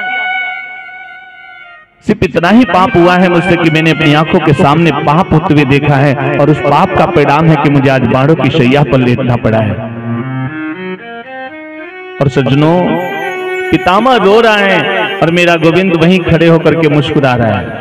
आप लोग कभी महाभारत में इस दृश्य को देखिएगा या अपनी आंखों को बंद करके अभी इस दृश्य को आलोकन करिए कि पितामह रो रहा है, रुदन कर रहा है और मेरा गोविंद वहां खड़े खड़े मुस्कुरा रहा है। और ठीक उसके अपोजिट त्रेता युग में जिस समय रावण माता जानकी का हरण करके लेके जा रहा था और गिद्धराज जटायु ने देखा। जटायु जानता है कि रावण की शक्ति के सामने मेरा कोई सामर्थ्य नहीं है, मेरी शक्ति बिल्कुल शून्य है। रावण जैसे महारथी के सामने जो ग्रहों को भी अपनी चरणों में बिठा करके रखता है, ऐसे रावण से मैं युद्ध नहीं कर पाऊंगा। लेकिन उसके बाद भी वो जटायु आकर के खड़ा हो गया है, रावण मेरे जीते जी तू मेरी मां जानकी को यहां से लेके नहीं जा सकता है। और रावण से युद्ध करने लगा। युद्ध करते करते रावण ने जब जटायु के पंख काट दिए और जटायु खून से लथपथ होकर के जमीन पे गिर पड़ा, तो इधर प्रभु श्री राम या जानकी को ढूंढते ढूंढते उसी मार्ग से जा रहे हैं। जब जटायु को देखा है ना, तो दौड़ करके जाते हैं और जटायु को उठा करके अपनी गोद में लेकर के बैठ गए। प्रभु श्री राम रोने लगे और रो करके प्रभु श्री राम जटायु से कहते हैं कि जटायु तूने क्या किया है। वहां जटायु मुस्कुरा रहा है और भगवान रो रहे हैं। जटायु मुस्कुरा रहा है कि मुझे प्रभु श्री राम की गोद रूपी शैया प्राप्त हुई। यहाँ पर जटायु मुस्कुरा रहा है, भगवान रो रहे हैं, और वहां पितामह रो रहा है, मेरा गोविंद मुस्कुरा रहा है। कहते हैं सज्जनों, ये भारतवर्ष है, आज से नहीं आदिकाल से स्त्री वर्ग का सम्मान होता हुआ आया है। कहते हैं कि जहां राम अभी तक नर में, नारी में अभी तक सीता है, इतना आदर सम्मान तो क्या पत्थर भी पूजे जाते हैं। हम उस भारत देश में रहते हैं। आज पितामह ने द्रौपदी से कहा कि बेटी अब मेरी मति बिल्कुल पवित्र हो गई है और 2 मिनट में एकांत में गोविंद से कुछ वार्ता करना चाहता हूं। 5 पांडव दूर जाके खड़े हो गए। तब पितामह ने कन्हैया से कहा कि हे गोविंद, मुझे अपनी वही सुंदर सी छवि एक बार पुनः दिखा दीजिए। जब आप महाभारत के युद्ध में रथ का पहिया लेकर के मुझे मारने के लिए दौड़े थे, उस समय आपकी पीताम्बरी जमीन पे लहरा रही थी और ऐसा लग रहा था कि पृथ्वी पे प्रलय हो जाएगा, पृथ्वी कंपयमान होने लगी थी। उसी सुंदर सी झांकी को मैं अपने हृदय में बिछा करके अपने प्राणों का अंत करना चाहता हूं। ये उस समय की बात है जब महाभारत का युद्ध चल रहा था और 7 दिन व्यतीत हो गए थे और 5 पांडवों में से एक भी पांडव मारा नहीं गया था। तब दुर्योधन ने पितामह के पास आकर के पितामह से कहा कि पितामह, मुझे तो आपके ऊपर संदेह हो रहा है। तुम सेनापति मेरे हो, अन्न मेरा खाते हो, लेकिन मेरी तरफ से नहीं बल्कि पांडवों की तरफ से युद्ध करते हो। मेरी सेना में इतने बड़े बड़े महारथी होने के बाद पितामह, कर्ण, द्रोणाचार्य, कृपाचार्य, अश्वत्थामा, ऐसे ऐसे महारथियों के बाद भी 5 पांडवों में से एक भी पांडव का वध नहीं हो पाया। सो मुझे लगता है कि आप मेरी तरफ से नहीं बल्कि पांडवों की तरफ से युद्ध करते हो। पितामह को जब इस प्रकार से दुर्योधन ललकारने लगा तो पितामह ने दुर्योधन से कहा कि बेटा, आज ही पितामह संकल्प लेता है कि कल सम्रांगण में सूर्य अस्त बाद में होगा, उसके पहले मैं अर्जुन का वध कर दूंगा। लेकिन तुम एक काम करना, प्रातः काल जब मैं ब्रह्म मुहूर्त में अपने कक्ष में बैठ करके भगवान की साधना करता हूं, उस समय अपनी पत्नी को मेरे पास भेजना, मैं उसे अखंड सौभाग्यवती होने का वरदान दूंगा। और ये बात मेरे गोविंद को पता लग गई। कन्हैया ने सोचा यदि ऐसा हो गया तो सारा पासा पलट जाएगा। तो कहीं दुर्योधन की पत्नी ना पहुंच जाए उसके पहले आज कन्हैया द्रौपदी को अपने साथ में लेकर के जा रहा है और द्रौपदी के चलने की आहट से कहीं पितामह समझ ना जाए, इसलिए द्रौपदी के चरण पादुका को भगवान अपने हाथों में ले लेते हैं और द्रौपदी से कहते हैं कि बहन, अंदर पितामह आंखों को बंद करके समाधि में बैठे हैं, उनके चरणों को पकड़कर तब तक मत छोड़ना जब तक वो तुम्हें अखंड सौभाग्यवती होने का वरदान ना दे। द्रौपदी जाती है, पितामह के चरणों को पकड़ करके प्रणाम कर रही है। पितामह ने कहा ऐश्वर्यमस्तु, द्रौपदी ने चरणों को नहीं छोड़ा। समृद्धिरस्तु, फिर भी नहीं छोड़ा। पितामह को लगा कि मैंने दुर्योधन से कहा था, लगता है दुर्योधन की पत्नी आई है। पितामह ने अपने दोनों हाथों को उठाया और उसे अखंड सौभाग्यवती होने का वरदान दिया। बेटी अखंड सौभाग्यवती भव। द्रौपदी ने कहा कि पितामह आपने वरदान तो दे दिया, किंतु एक बार आंख खोल करके देख तो लीजिए कि आपने ये वरदान दिया किसको है।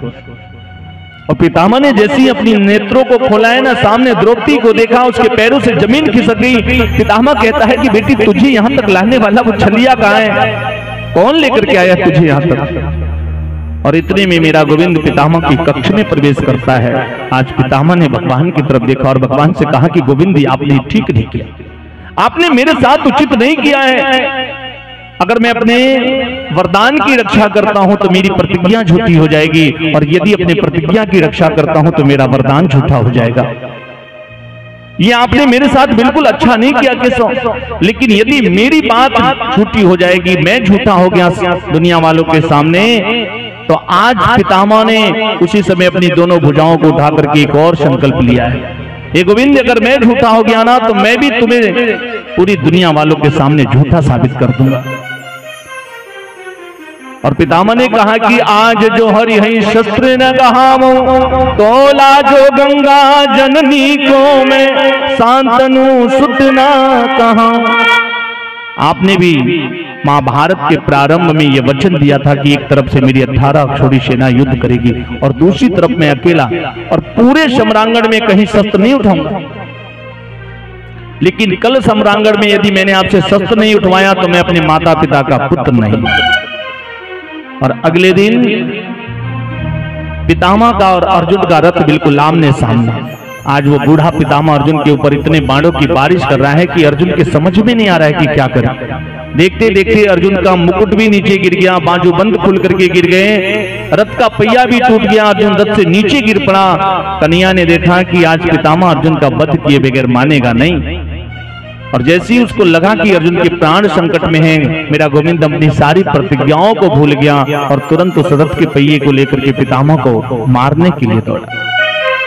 और जैसे पितामह ने देखा, अपना धनुष बाण रख करके हाथ जोड़ करके खड़े हो गए, प्रभु बस इतना ही चाहता था और वो आपने कर दिया। कहते हैं कि अपना मान भले टल जाए पर भक्त का मान न टलते देखा। आज भगवान अपने भक्तों के लिए कुछ भी कर सकता है। मेरा गोविंद आज पितामह कहते हैं कि अपनी वही सुंदर सी झांकी मुझे दिखा दीजिए। पितामह के मृत्यु के बाद पांडव लोग बड़े दुखी हुए। पांडवों ने मिलकर के पितामह का अंत्येष्टि श्राद्ध कर्म इत्यादि किया, और श्राद्ध कर्म करने के बाद आज गोविंद ने पांडवों से विदा लिया कि मैं अपने द्वारिका जाना चाहता हूं। कन्हैया वापस द्वारिका चले जाते हैं, जाकर के अपने माता पिता के चरणों में प्रणाम किया है। इधर जिस उत्तरा के गर्भ में जाकर के मेरे गोविंद ने जिस बालक की रक्षा किया ना, धीरे धीरे आज वो सुंदर सा समय आया, आज उस बालक ने जन्म लिया। वो बालक जन्म लेते ही पालथी लगा करके बैठ गया, चारों दिशाओं में देखने लगा, किसी की भी गोद में जाकर के वो चुप नहीं हो रहा है, बड़ी जोर से रोना शुरू किया, रुदन करना शुरू किया।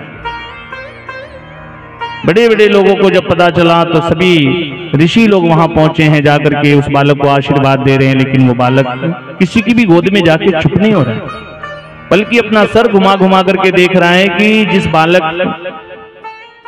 जिस व्यक्ति ने गर्भ में जाकर के मेरी रक्षा किया वो इस भीड़ में दिखाई नहीं दे रहा है। इसकी सूचना जब गोविंद को लगी तो आज कन्हैया भी मामा बने हैं ना, तो महाराज बढ़िया सा कुर्ता पजामा सूचक टोपी लगा करके आज उस बालक को आशीर्वाद देने के लिए आ रहे हैं। कन्हैया जैसी उस सभा में पहुंचे, उस बालक को अपनी गोद में लिया है ना, मेरे गोविंद की गोद में जाती वो बालक खिलखिला करके हंसने लगा, और मेरे गोविंद ने अपना दाहिना हाथ उस बालक के सर पे रखा, और दूसरे के द्वारा रक्षित होने के नाते उसी बालक का नाम परीक्षित हुआ। बोल परीक्षित जी महाराज की जय। कुछ दिन निवास करने के बाद आज केशव ने पांडवों से कहा कि मैं वापस द्वारिका जाना चाहता हूं।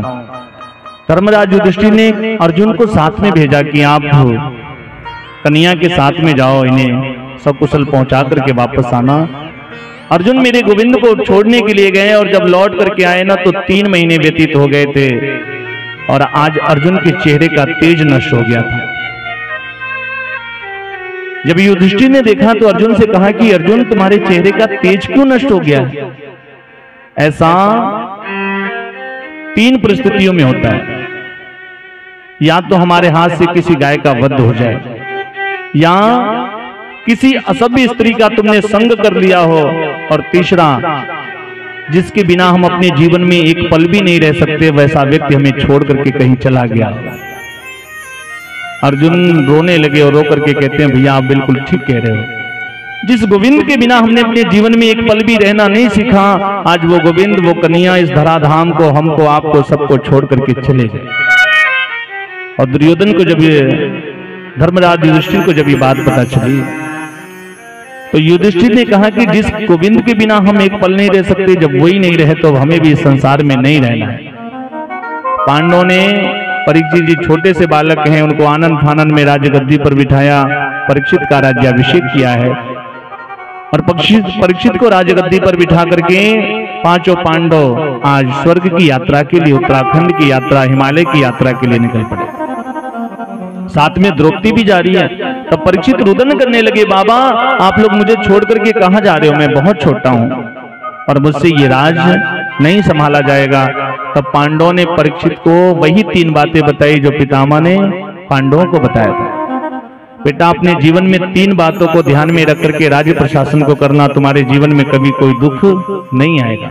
पहला, अपनी आंखों के सामने कभी पाप होते हुए मत देखना। दूसरा, अगर शत्रु भी शरण में आ जाए तो उसे क्षमा कर देना। और तीसरा, अतिथि का सत्कार नित्य किया करना। अच्छा अब आप लोग बताइए अतिथि कौन होता है? अतिथि किसे कहते हैं? जो रिश्तेदार लोग होते हैं ये अतिथि है। बोले अतिथि का मतलब है ना औ मने नहीं, तिथि मने तिथि, जिसके आने की कोई तिथि ना हो। आजकल तो रिश्तेदार अभी बॉम्बे में ही रहता है, तभी बता देता है इस फ्लाइट से आ रहा हूं, और सबको पता रहता है इतने बजे पहुंच जाएंगे। मान लीजिए ये ठंडी का समय चल रहा है ना, अब तो ठंडी खत्म हो रही है, पीछे ठंडी थोड़ी अपना असर दिखा रही है, खूब ठंडी का टाइम हो, और उस समय कोई 10 बजे मेहमान आपके वहां चलाए बिना बताए, और आके दरवाजे पे खटखटाने लगे, जी दरवाजा खोलो। उस समय क्या होगा? अब मजबूरी है भाई, रिश्तेदार है बार बार बुला रहा है तो जाके खोलना पड़ेगा, लेकिन दरवाजा खोलने से पहले मन में 25 बार पता नहीं क्या क्या बोलेंगे, पता नहीं कहां से मर गया, यहीं आना था आज इसको। और कहीं अगर 10 बजे रात को उसको गरम रोटी बना के खिलाना पड़ गया फिर तो पूछो मत।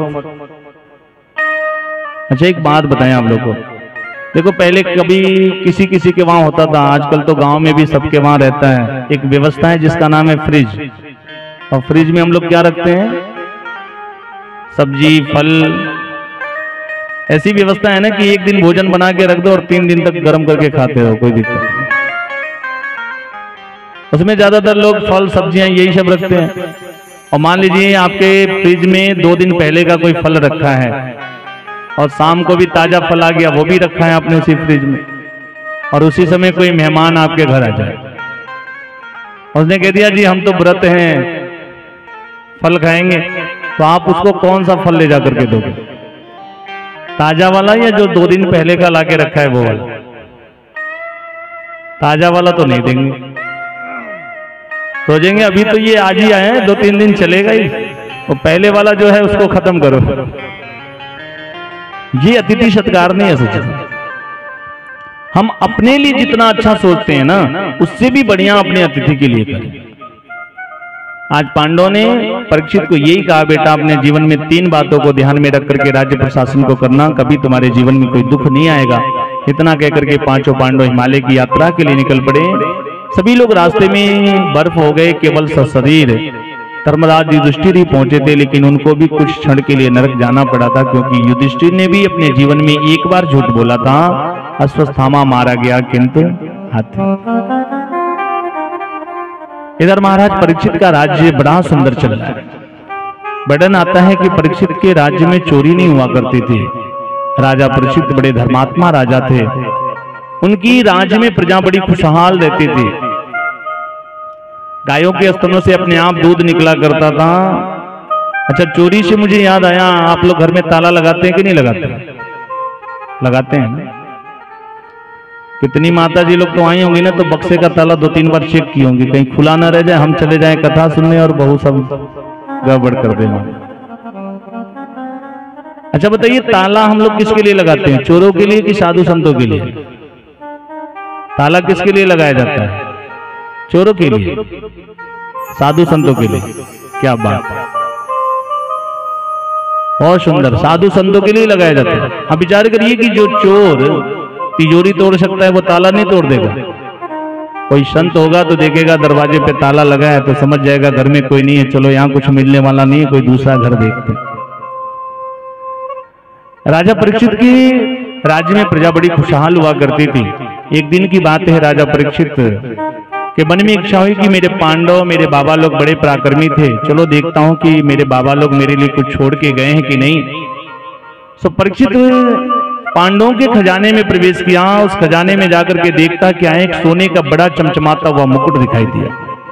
परीक्षित ने उस मुकुट को अपने सर पे धारण किया और ये मुकुट जरासंध का था। पांडव लोग छल पूर्वक युद्ध में उसको पराजित करके वो मुकुट लेके लाए थे।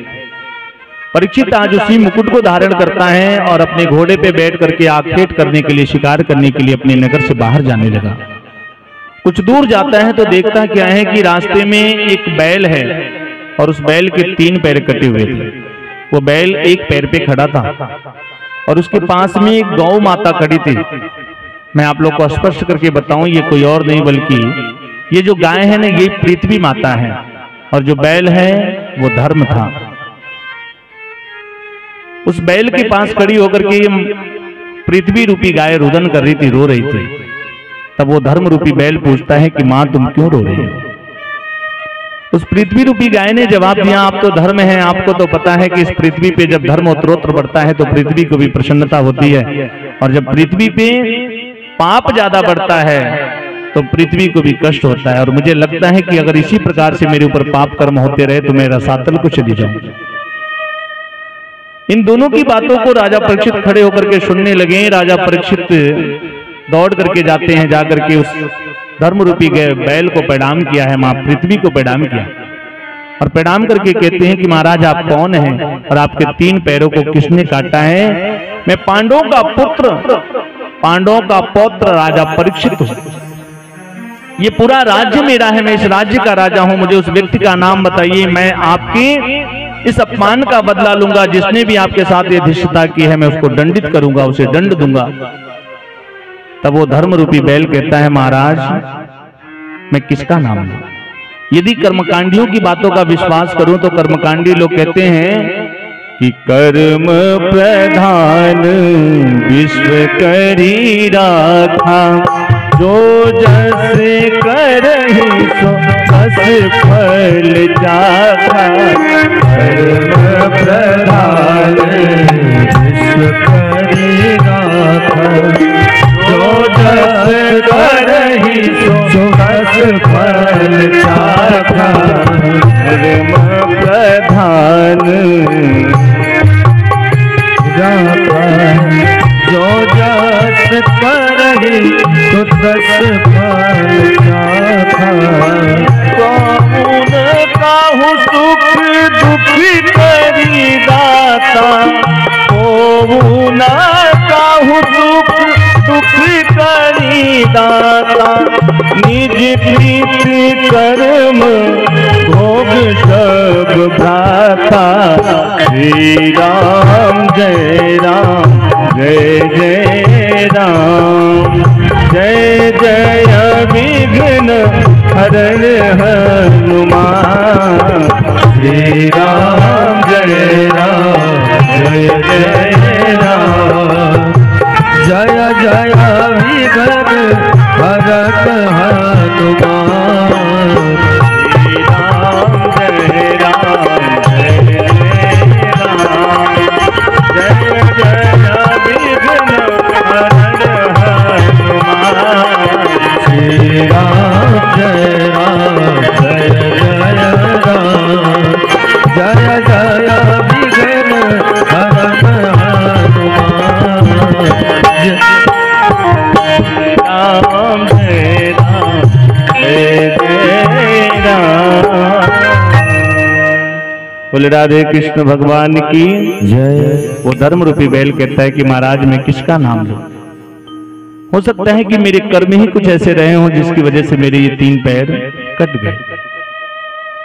अभी ये परीक्षित और वो धर्म रूपी बैल दोनों आपस में बात कर ही रहे थे। इतने में राजा परीक्षित देख क्या रहे हैं कि एक बड़ा काला कलूठा सा व्यक्ति, बड़ा लंबा चौड़ा व्यक्ति अपने हाथ में नंगी तलवार लेकर के उस बैल के उस पैर को भी काटने के लिए दौड़ रहा है। राजा परीक्षित ने जैसे उस व्यक्ति को देखा अपने धनुष में बाण लगाया, खबरदार वहीं रुक जाओ, अगर एक कदम भी आगे बढ़े तो मैं तुम्हें मृत्यु दंड दूंगा। सज्जनों ये कोई और नहीं बल्कि यही कलयुग था। कलयुग ने देखा कि राजा परीक्षित मेरा वध कर देंगे, सो कलयुग दौड़ करके आता है, आकर के परीक्षित के चरणों में साष्टांग लौट करके प्रणाम करने लगा।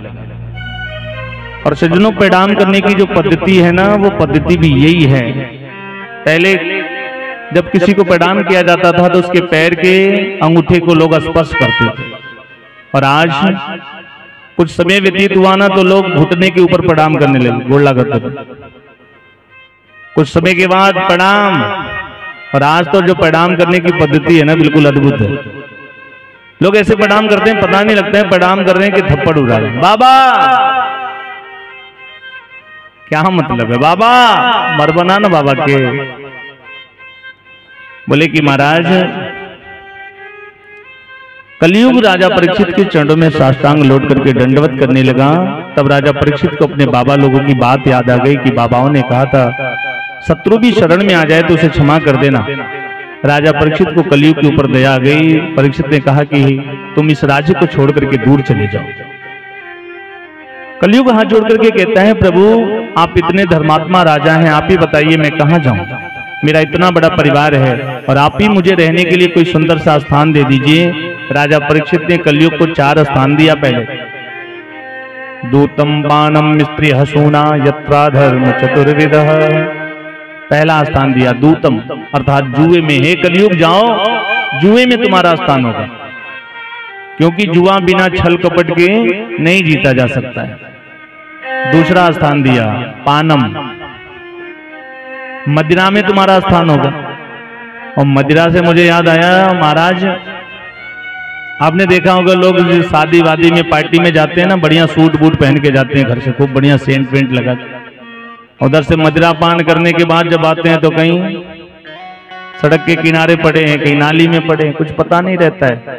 कपड़ा शरीर पे है कि निकल गया ये भी नहीं पता रहता है। और पीने वालों के पास तो बहुत सारे बहाने भी रहते हैं। एक बार तो एक सज्जन मुझे मिले ना, तो मुझसे बोले महाराज जी अच्छा बताइए समुद्र मंथन हुआ था कि नहीं। मैंने कहा हाँ हुआ था। अब हमसे भी बड़े ज्ञानी बन गए। मैंने कहा हाँ भाई इनकी भी बातें सुननी चाहिए। मैंने कहा हाँ हुआ था। बोले 14 रत्न निकले थे कि नहीं निकले थे। हाँ निकले थे। उन 14 रत्नों में से मदिरा निकली थी कि नहीं निकली थी, बारूणी निकली थी कि नहीं। हाँ निकली थी। बोले तो 14 रत्नों में से एक रत्न का हम पान करते हैं तो क्या बुराई है।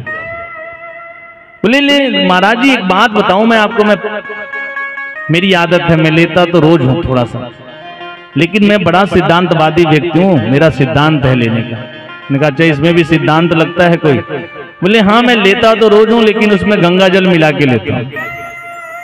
तो हमने किया अच्छा करते हैं, थोड़ा तुलसी पत्र डाल लेंगे तो और पवित्र हो जाएगा वो। कुछ लोग तो कहते हैं अंगूर की बेटी है, पीने वाले क्या कहते हैं अंगूर की बेटी है। अरे शुक्र है कि अंगूर को बेटी हुई, बेटी होकर के इतना कुछ कर देती है ये। अगर बेटा हुआ होता तो क्या क्या कराता पता नहीं। तो दूसरा स्थान दिया पानम, तीसरा स्थान दिया दूतम पानम स्त्रियः सूना, जहां स्त्रियों का क्रय और विक्रय होता है, खरीदा और बेचा जाता है। चौथा स्थान जहां पे हिंसा होती है, बलि होती है, और वो हिंसा चाहे माता जी के बहाने हो, दुर्गा माई के बहाने हो, काली माई के बहाने हो, चाहे अपने लिए।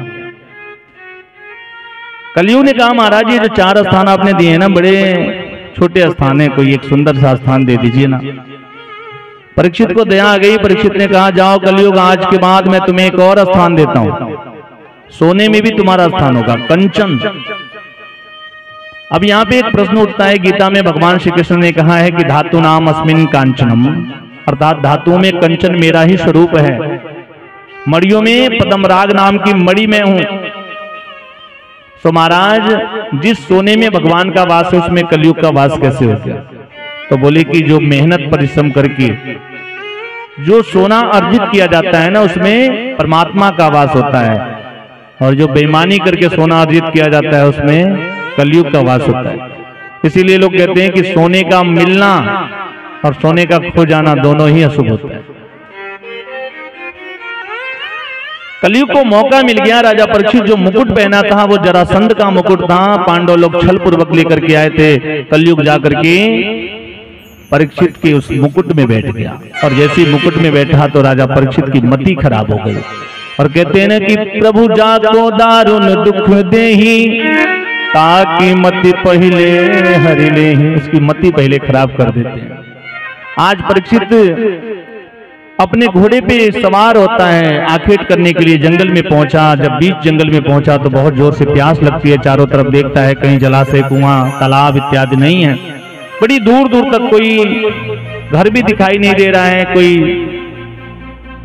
जब उसे कहीं भी जल का कोई साधन दिखाई नहीं दिया तो राजा परीक्षित ने देखा कि थोड़ी दूर पे एक संत की कुटिया दिखाई दे रही थी।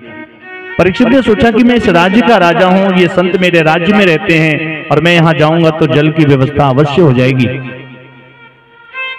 परीक्षित उस संत की कुटिया में पहुंचे तो देखते क्या है, वो संत अपनी समाधि में बैठे थे। परीक्षित के ऊपर कलयुग का प्रभाव था। परीक्षित को लगा कि ये संत मुझे देख करके जानबूझ करके मुझे जल पिलाने की बजाय अपना नाक मुंह फुला करके आंख बंद करके बैठा हुआ है। परीक्षित को क्रोध आया परीक्षित ने देखा वहीं बगल में एक मरा हुआ सांप पड़ा था। उस सांप को उठाया, ला करके उस संत के गले में लपेट दिया। और वो कोई साधारण संत नहीं बल्कि शमीक ऋषि थे। वहां से वापस परीक्षित अपने राज्य में चला आता है। आकर के जैसे उसने अपने मुकुट को उतारा तो राजा परीक्षित के ऊपर से कलयुग का प्रभाव समाप्त हुआ। और तब राजा परीक्षित को लगा कि आज मैंने एक संत का अपमान कर दिया। इस शरीर से कितना बड़ा अपमान किया है मैंने, कितना बड़ा अधर्म किया है। और इतना बड़ा अपमान करने के बाद अभी तक मैं जीवित कैसे बचा हूं। मैंने जो अपराध किया है उसके बदले मेरे शरीर से मेरे प्राण तो निकल जाने चाहिए थे अब तक। तो महाराज इधर कुछ संतों के बालक ने जाकर के शमीक ऋषि के पुत्र सिंह ऋषि से कहा कि तुम यहाँ खेल रहे हो। उधर राजा आया था आश्रम में, उसने तुम्हारे पिता के गले में मरा हुआ सांप लगा दिया। और ये सुनते ही ऋषि का बालक है ना, ब्राह्मण ने अपने हाथ में जल लिया और लेकर के राजा परीक्षित को श्राप दे दिया। हे राजा परीक्षित, जिस मरे हुए सांप को तूने मेरे पिता के गले में लपेटा है ना, यही सर्प आज के 7वें दिन तक्षक बनकर के तुम्हें डस लेगा, जिससे तुम्हारी अकाल मृत्यु हो जाएगी। और कहते हैं कि व्यथा न होई देव ऋषि बाणी। आज ये बात जब शमीक ऋषि को पता चला तो शमीक ऋषि ने अपने पुत्र से कहा कि बेटा तुम्हें ऐसा नहीं करना चाहिए। राजा परीक्षित तो बड़े धर्मात्मा राजा हैं, तुमको ऐसा नहीं करना चाहिए था। सिंह ऋषि ने कहा पिताजी अब तो श्राप लग चुका है, वापस नहीं हो सकता है। तब शमीक ऋषि ने कहा कि बेटा जब तुमने श्राप दे दिया तो राजा परीक्षित को सूचना दे दो, ताकि राजा परीक्षित अपनी मृत्यु को सुधारने का कोई उपाय कर ले।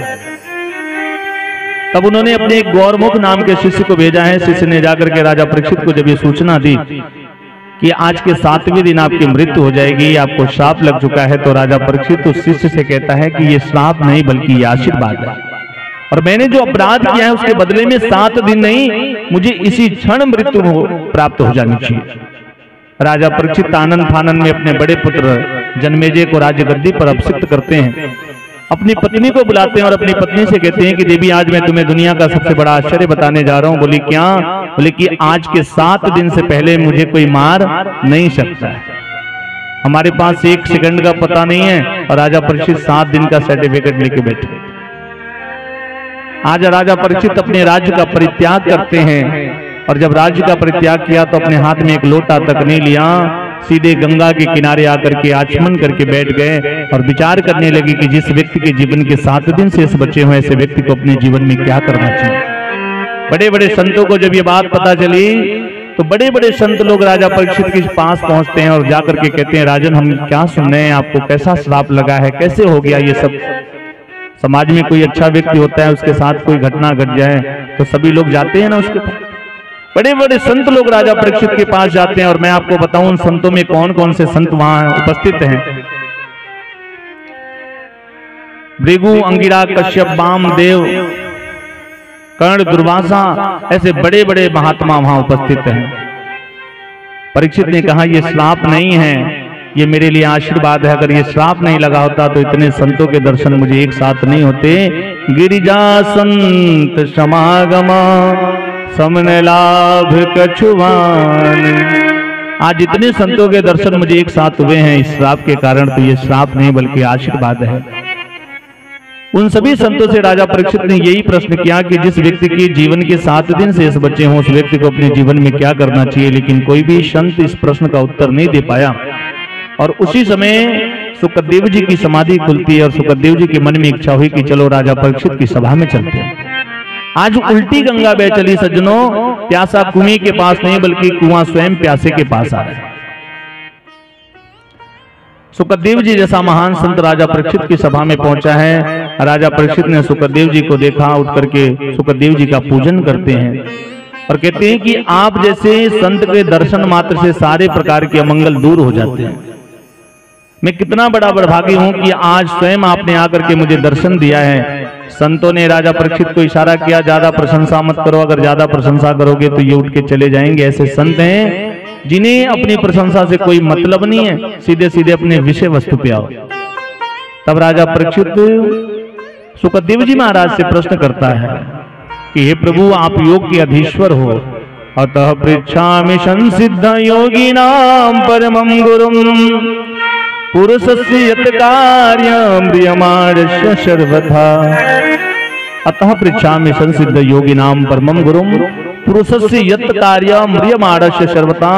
जिस व्यक्ति के जीवन के 7 दिन या जिस व्यक्ति की मृत्यु बिल्कुल समीप में हो, ऐसे व्यक्ति को अपने जीवन में क्या करना चाहिए। सुखदेव जी कहते हैं, राजा परीक्षित, आपने जो प्रश्न किया है सिर्फ अपने लिए नहीं अपितु समस्त संसार के लिए किया है। कहते हैं कि जिस समय सतयुग था, सतयुग में मनुष्य की आयु कितनी हुआ करती थी पता है? सतयुग के लोग 1 लाख वर्ष तक जीवित रहते थे। सतयुग के बाद जब त्रेता युग आया ना, तो 1 लाख के आगे से 1 शून्य कम हो गया। अब कितना बचा? 10,000। तो त्रेता युग की मनुष्य की आयु 10,000 हो गई। त्रेता युग के बाद जब द्वापर युग आया तो 1 शून्य और कम हो गया। उस समय मनुष्य की आयु 1000 वर्ष हो गई। और उसके बाद जब कलयुग आया ना, तो 1 शून्य और कम हो गया। इसमें मनुष्य की आयु 100 वर्ष हो गई। इस कलयुग में वेद की तरफ से मनुष्य की आयु 100 वर्ष निर्धारित है। कलयुग में मनुष्यों को कम से कम 100 वर्ष तक जीवित रहना चाहिए। लेकिन आज हमारा जो रहन सहन है, परिवेश है, 100 वर्ष के भी मनुष्य बहुत कम देखने के लिए मिलते हैं। कोई लोग होते हैं जो 100 वर्ष तक जीवित रहते हैं, वरना 60, 65, 70, 75, 80 तक जाते जाते कहानी समाप्त हो जाती है। अगर मान लिया कि व्यक्ति की आयु 100 वर्ष है, तो दिन और रात्रि मिला के 24 घंटा होता है ना। 12 घंटे की दिन और 12 घंटे की रात्रि। रात्रि में हम लोग क्या करते हैं? सब लोग सोते हैं। ये तो कथा हो रही है, मान लीजिए कि हमारे रितेश बाबू इतनी सुंदर व्यवस्था किए हैं, माइक्रोफोन के माध्यम से दूर दूर तक आवाज जा रही है, तो सभी लोग जो है जगे हुए हैं, वरना सब लोग सो रहे होते। अगर इस रेशियो से देखा जाए तो हमने अपने जीवन का 50 वर्ष का समय क्या किया? सो के बिता दिया। कहते हैं ना, उठ जाग मुसाफिर भोर भई, अब रहने कहाँ जो सोवत है, और जो सोवत है सो खोवत है, जो जागत है सो पावत है। तो 50 वर्ष हमारा हमने सो के बिता दिया।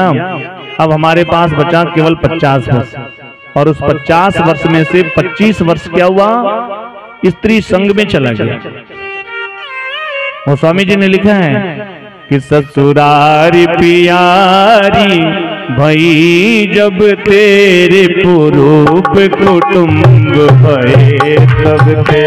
ससुरारी पियारी भई जब तेरे पुरूप कुटुंब भये तब ते। ससुरारी पियारी भई जब तेरे पुरूप कुटुंब भये तब ते।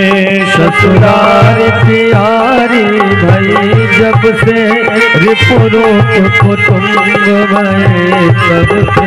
निप पाप परायण धर्म नहीं, करि दंड विडम्ब प्रधान सही। निप पाप परायण धर्म नहीं, करि दंड विडम्ब प्रधान सही।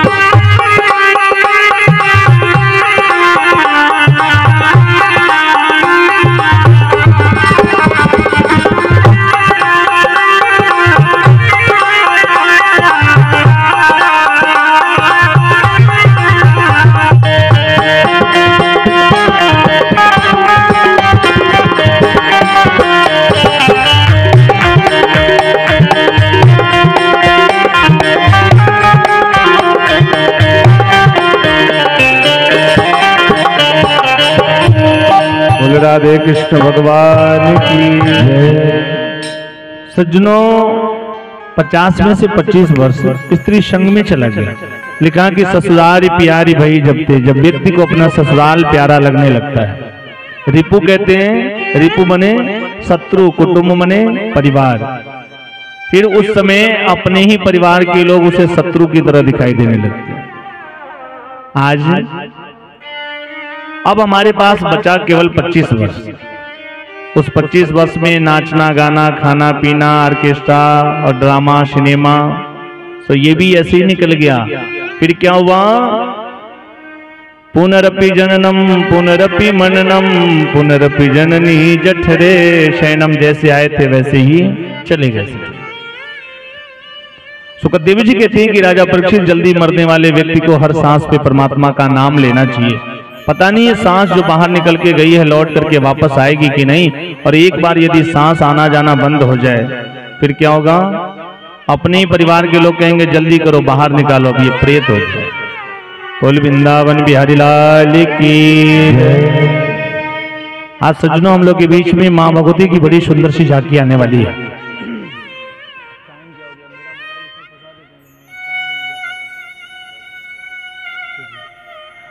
तो हम लोग के बीच में मां भगवती की बड़ी सुंदर सी झांकी आ रही है। अच्छा बताइए, अगर माता रानी यहाँ आ जाएं हम लोग के सामने और आकर के कहें कि आप लोग जो इतनी रात में जग करके मेरा इतना कीर्तन कर रहे हो, तो मैं बड़ा प्रसन्न हूं आप लोगों से, मुझसे कुछ वरदान मांग लीजिए, क्या चाहिए आप लोग को? तो क्या मांगेंगे माता रानी से? ये जो हमारे भजन गायक है ना, कह रहे मैं तो माँ से कहूंगा कि माँ लगवा दे मियाँ लॉटरी 10 करोड़ की, 10 करोड़ मांग लूंगा एक बार में। अच्छा एक बात बताइए आप लोग, माता रानी को भोग में सबसे ज्यादा प्रिय क्या लगता है? सबसे प्यारा भोग क्या है माता रानी का?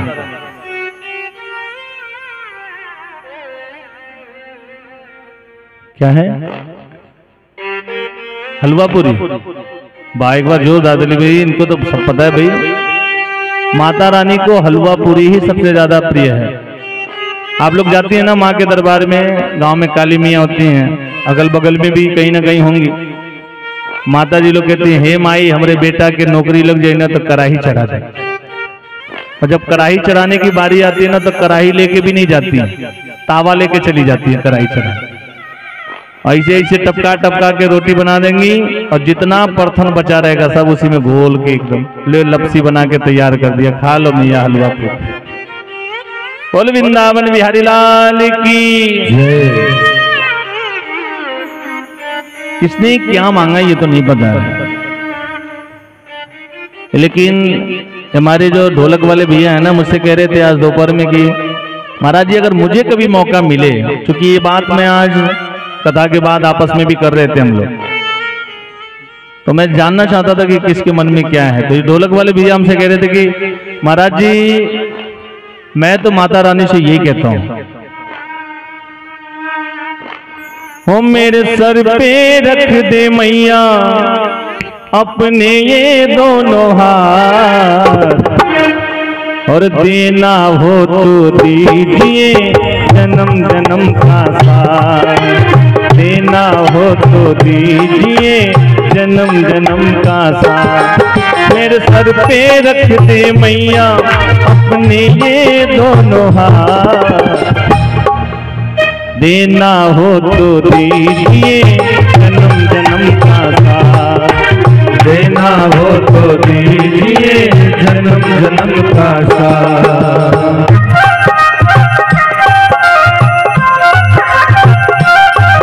शिवम मिश्रा जी, आचार्य जी मेरी आवाज सुन रहे हो?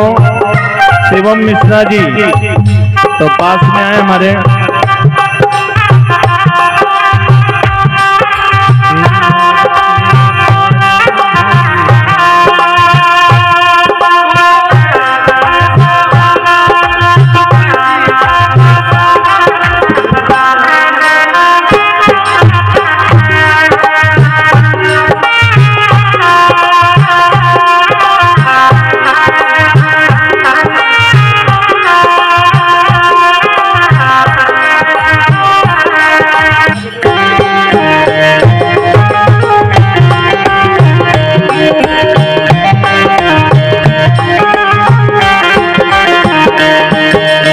देने वाली मैया से धन और दौलत क्या मांगे, मैया से धन और दौलत क्या मांगे, मैया से मांगे तो फिर नाम और इज्जत क्या मांगे।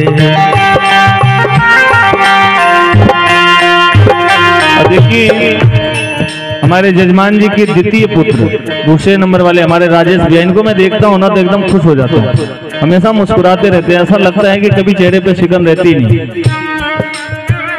ये भी कह रहे थे देने वाली मैया से धन और दौलत क्या मांगे।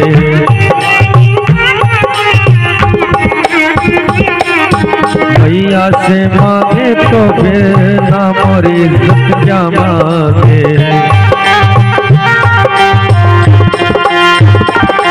मेरे जीवन में अब कर दे, मेरे जीवन में अब कर दे तो कृपा की बरसात। देना हो तो दीजिए जन्म जन्म का साथ। देना हो तो दीजिए जन्म जन्म का साथ।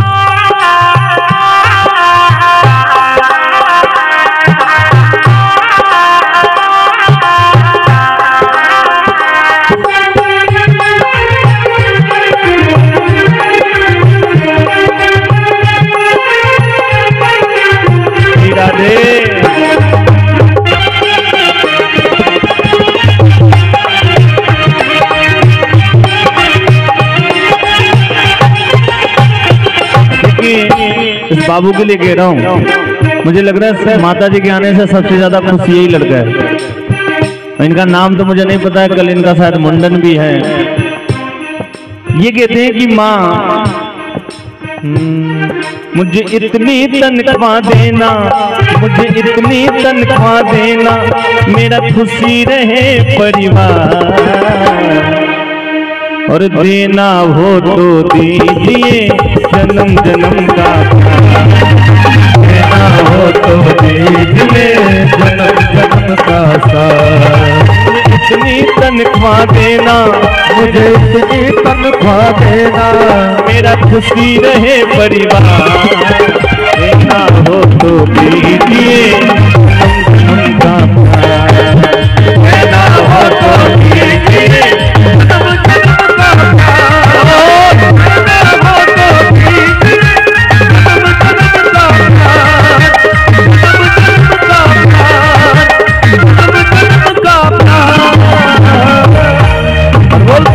दरबार की। आइए सभी लोग मिलकर के मां भगवती को बुलाते हैं।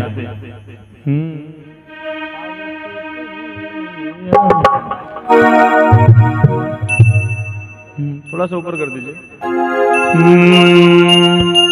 अरे आवे के परी मैया, आवे के परी तोहरा, आवे के परी। तो जब अंगना में दीव दिया बड़ी भवानी मैया आवे के परी। जब अंगना में दीव दिया बड़ी भवानी मैया आवे के परी। आवे के परी मैया, आवे के परी मैया, आवे के परी तहरा, आवे के परी। आवे के परी मैया, आवे के परी तहरा, आवे के परी। जब अंगना में, जब अंगना में, जब अंगना में दीव दिया भरी भवानी मैया आवे